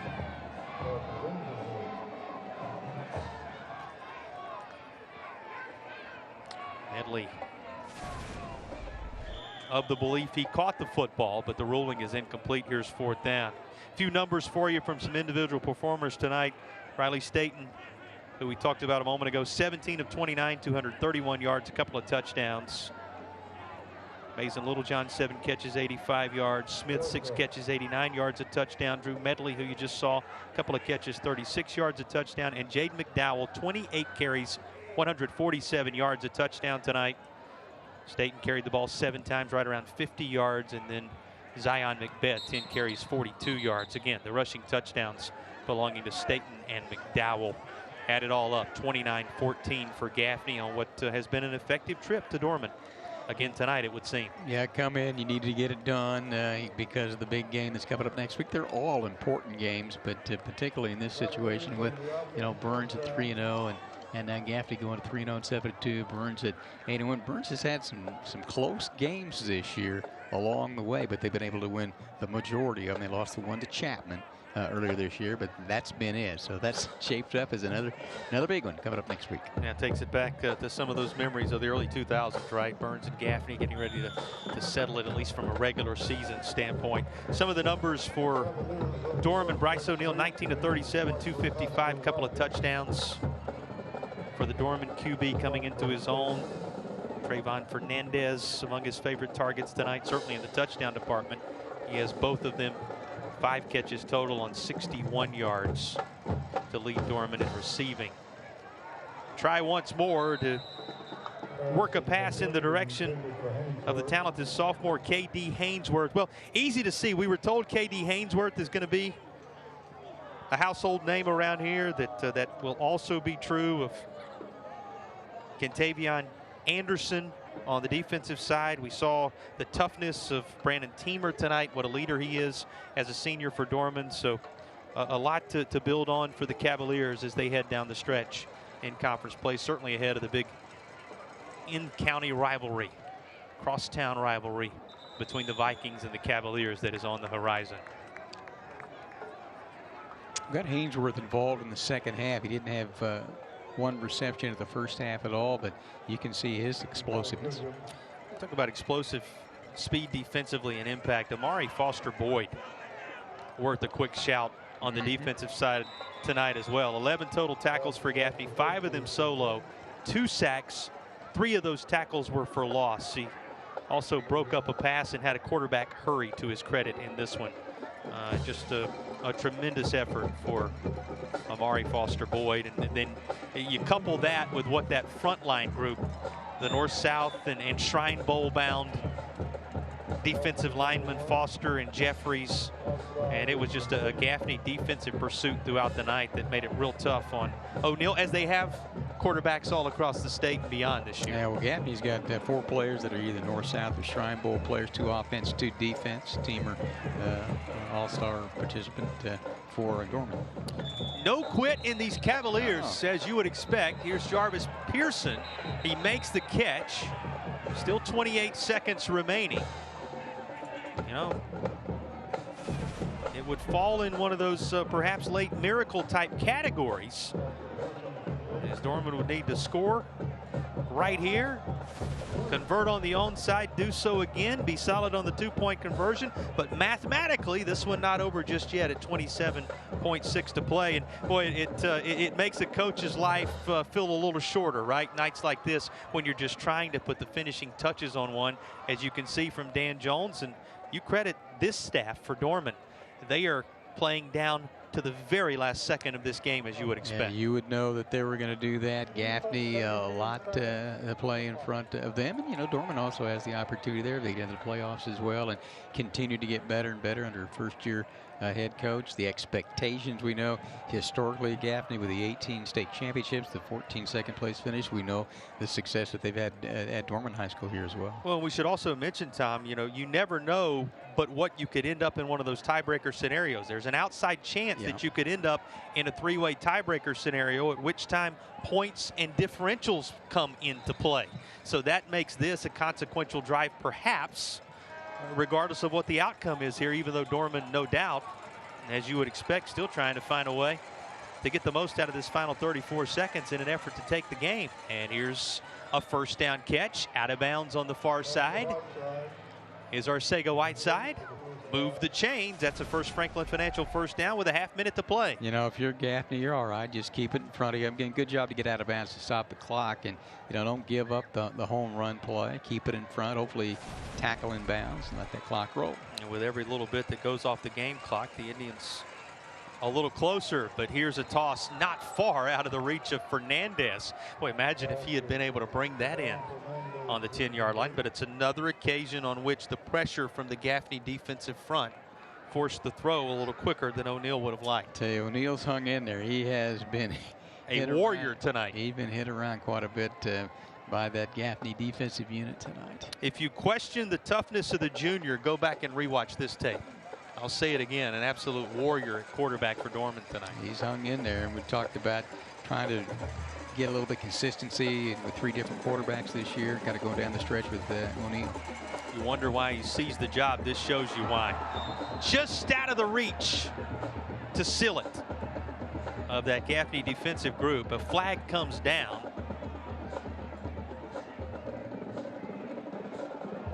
And it's going to be holding against Dorman. 21 seconds remaining.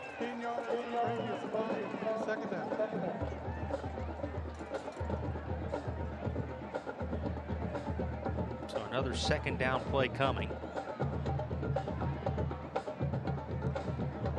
Tyler Moore, sophomore DB for Gaffney, you saw filling up your screen there.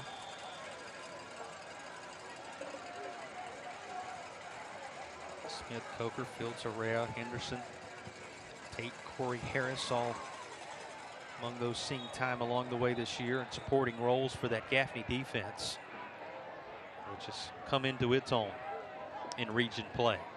You know, Gaffney had a bit of a deceptive record right out of the gate, Tom. You talked about the tough slate they played, going across the line to Crest, picked up a couple of key wins on the road, but battled a Northwestern team that many believe may be, regardless of classification, best in the state, perhaps, as they came into Gaffney and put together a nice contest earlier in the year. But Dan Jones has never shied away, that Gaffney staff, from playing as tough a schedule as possible to get them ready for nights like this.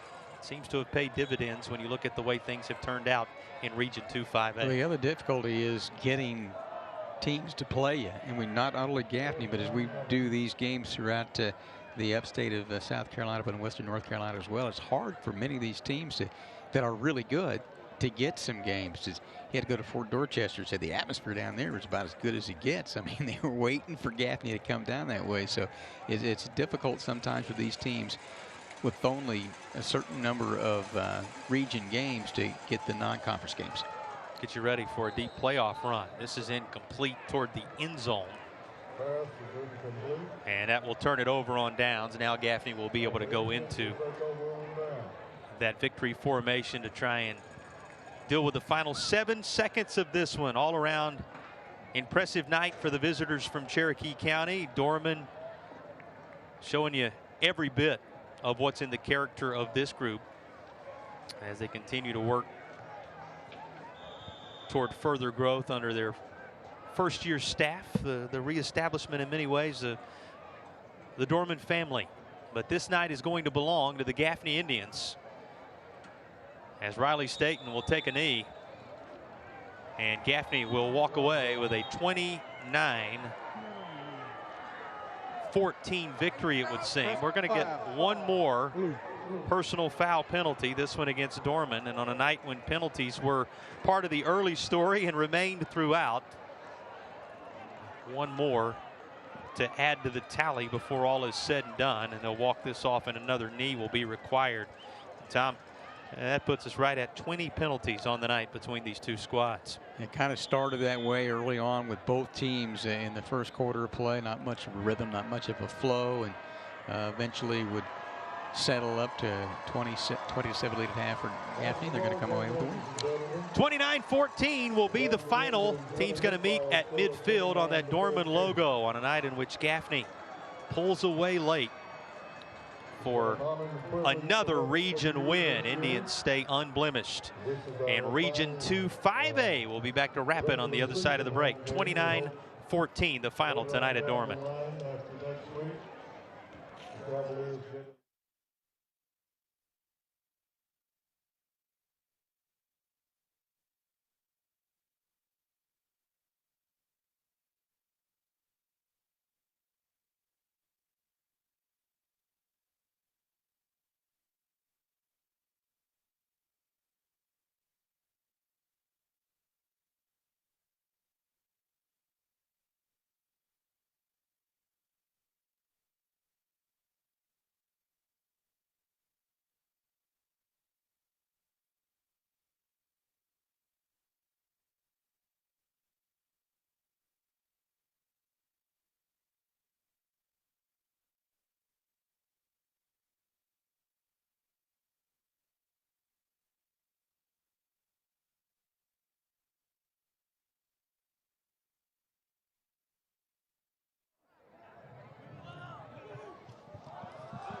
Well, 29-14, the final latest chapter of the Dorman-Gaffney rivalry, going to the Indians, crossing over from Cherokee County on this night, never trailing in this contest. Another night in which Gaffney had to make sure they weren't looking ahead to a big-time showdown that's coming. Able to keep his young men focused. Dan Jones and his staff have to be pleased with the way they performed here tonight, Tom. And everything's still on the table. You know, much still on the table for both these teams. Everything still on the table from a championship standpoint in the region for Gaffney. Kind of got off to a rocky start for both teams. They moved the ball a little bit, but beset by some penalties. And then it was Gaffney able to get out of the ward first to take a 7-0 lead and a 5-yard run by McDowell, and they came back and 31-yard pass to Staten to Junior Smith and get a 13-0 lead. Looked good, like they were going to have the ball. They did have the ball and driving maybe to get up 3 touchdowns late in the first half, but when Hendricks knocks it out, Sammy Brandon got it, and eventually Dorman would go down and hit that 15-yard touchdown pass, and O'Neal to Fernandez, and all of a sudden it's 13-7. But then, to Gaffney's credit, every time Dorman would get a little bit of momentum, they would be able to come back. That was a 41-second drive, 110, 5 plays, 59 yards, 29-yard touchdown pass. Drew Medley and Staten got involved, and all of a sudden it's 20-7 at halftime, and just kind of back and forth a little bit there in the second half as well. Well, and with postseason on the horizon, you have to grind out some victories. Gaffney certainly did that tonight. Total offense ends up at 485 for Gaffney, 395 for Dorman when all was said and done, as the Cavaliers just continued to dig and continued to fight. The rushing yards at 254 and the passing yards at 231 for Gaffney. It was 311 passing for Dorman, just 84 on the ground. So the Gaffney defense limiting the rushing yards and also getting plenty of pressure on the quarterback throughout the night. You really credit that Gaffney defensive front for making it tough and forcing quick tosses throughout the night, and that's going to be a force to be reckoned with moving forward. Well, I'll tell you, they're good defensively, but I think from Dorman's standpoint, you gave the numbers there. This is a good Gaffney defense, and they were able to do some things tonight. And, you know, they're still, to a certain extent, in a developmental stage under a first-year head coach and, you know, new offensive line and 3 different quarterbacks so far this year. But I think Riley Staten is we've seen him a couple times this year already, gotten better as the season gone on, and they have so many options in what they can do. The 3 really good wide receivers, and then McDowell, the running back, the solid offensive line. So, and I think by Staten getting involved a little bit more from what we've seen in the running game, the successes of McDowell provides that opportunity that could be a factor late in the playoffs maybe. Staten 17 of 30, 231 yards, the 2 touchdown tosses, including the 31-yarder, which was his long. And then on the ground, McDowell, 28 carries, 152 yards. He had a touchdown run on the night as well. He and Staten both touchdown runs. And then, of course, Staten's touchdown passes reeled in by the combo of Medley and Jamarcus, or as they call him, Junior Smith. So those some of the key numbers and some of the key contributors for Gaffney on this night. We talked big picture, and you know what the goals are, both for Gaffney and Dorman, year in and year out. No reason to believe these won't be teams capable of playing, certainly with the way Gaffney has performed to this point, the big showdown coming up with Burns, but capable of playing when the turkey's on the table and the tree's being trimmed, and it moves toward a championship in South Carolina. This completes the South Carolina portion of our schedule on Friday Night Rivals this year, and we say thanks to all the stops along the way and the places that we were able to visit, and certainly wish all the teams on this side of the border the very best as they get ready for and prepare for the upcoming state playoffs. This is, beyond question, historically the strongest region of the state in South Carolina football. It showing itself again to be the power conference, this Region 2 5A, and Gaffney trying to be the kings of it. Took another step in that direction tonight, unblemished in it. Standing by is Gaffney head coach Dan Jones for the trophy presentation. Take it away, Nelson. Thanks, Tom. Thanks, Jason. This is the Coach's Corner, brought to you by Carolina Furniture Concepts. Well, Coach, first thing is first, congratulations on a remarkable victory here tonight. This is now the third time this season that we've had Gaffney High School on Friday Night Rivals as part of our lineup, and each time you guys put off an excellent performance. Let's talk about your view on the game, Coach. Anytime you win a region game, you got to be happy. So, you know, these guys played tough tonight. We knew we were going to battle a tough Dorman team that had their back up against the wall and needed a victory at home. And, you know, we were able to get on the road and get a region victory, and with the opportunity to play for a region championship next week. So I'm real proud of them. Now, Coach, we know you are a defensive-oriented kind of coach, and obviously we know defense does win championships. But just right this second, Coach, I want to give some credit to your offense as well. You guys put up some great points on the board tonight, so I want to talk about the game plan that brought us to this moment of victory from an offensive perspective. Well, we knew that we have a good offensive line, and we wanted to be able to mix it up, running and throwing. Feel like we got 4 of the best receivers in the state, got a great quarterback in Riley, and, you know, got a super running back tandem. You know, we got, you know, I just feel like those guys are very talented, and I don't know why we don't move the chains every time we get out there. I got you, Coach. Now, of course, you know, Coach, the job is not quite finished yet. Next week is the big one. We're going up against Burns. The eyes of the Upstate and the eyes of the region are going to be upon both of these two teams. What can we expect going into next week's game, Coach? A very exciting high school football game, so if you want to see one, you need to be at the reservation next week. Wiser words have never been spoken, Coach. Congratulations to you. Congratulations to your team!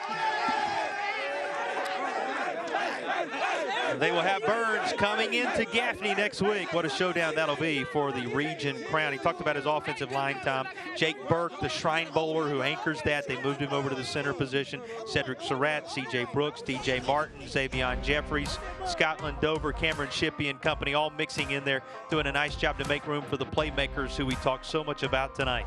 Gaffney on both sides of the football, solid. They pick up a win on the road at Dorman. 29-14 the final. We'll see you next week from across the state line. All the best to these two teams as they continue to pursue championship dreams in 2023. The final on this night, Gaffney 29, Dorman 14.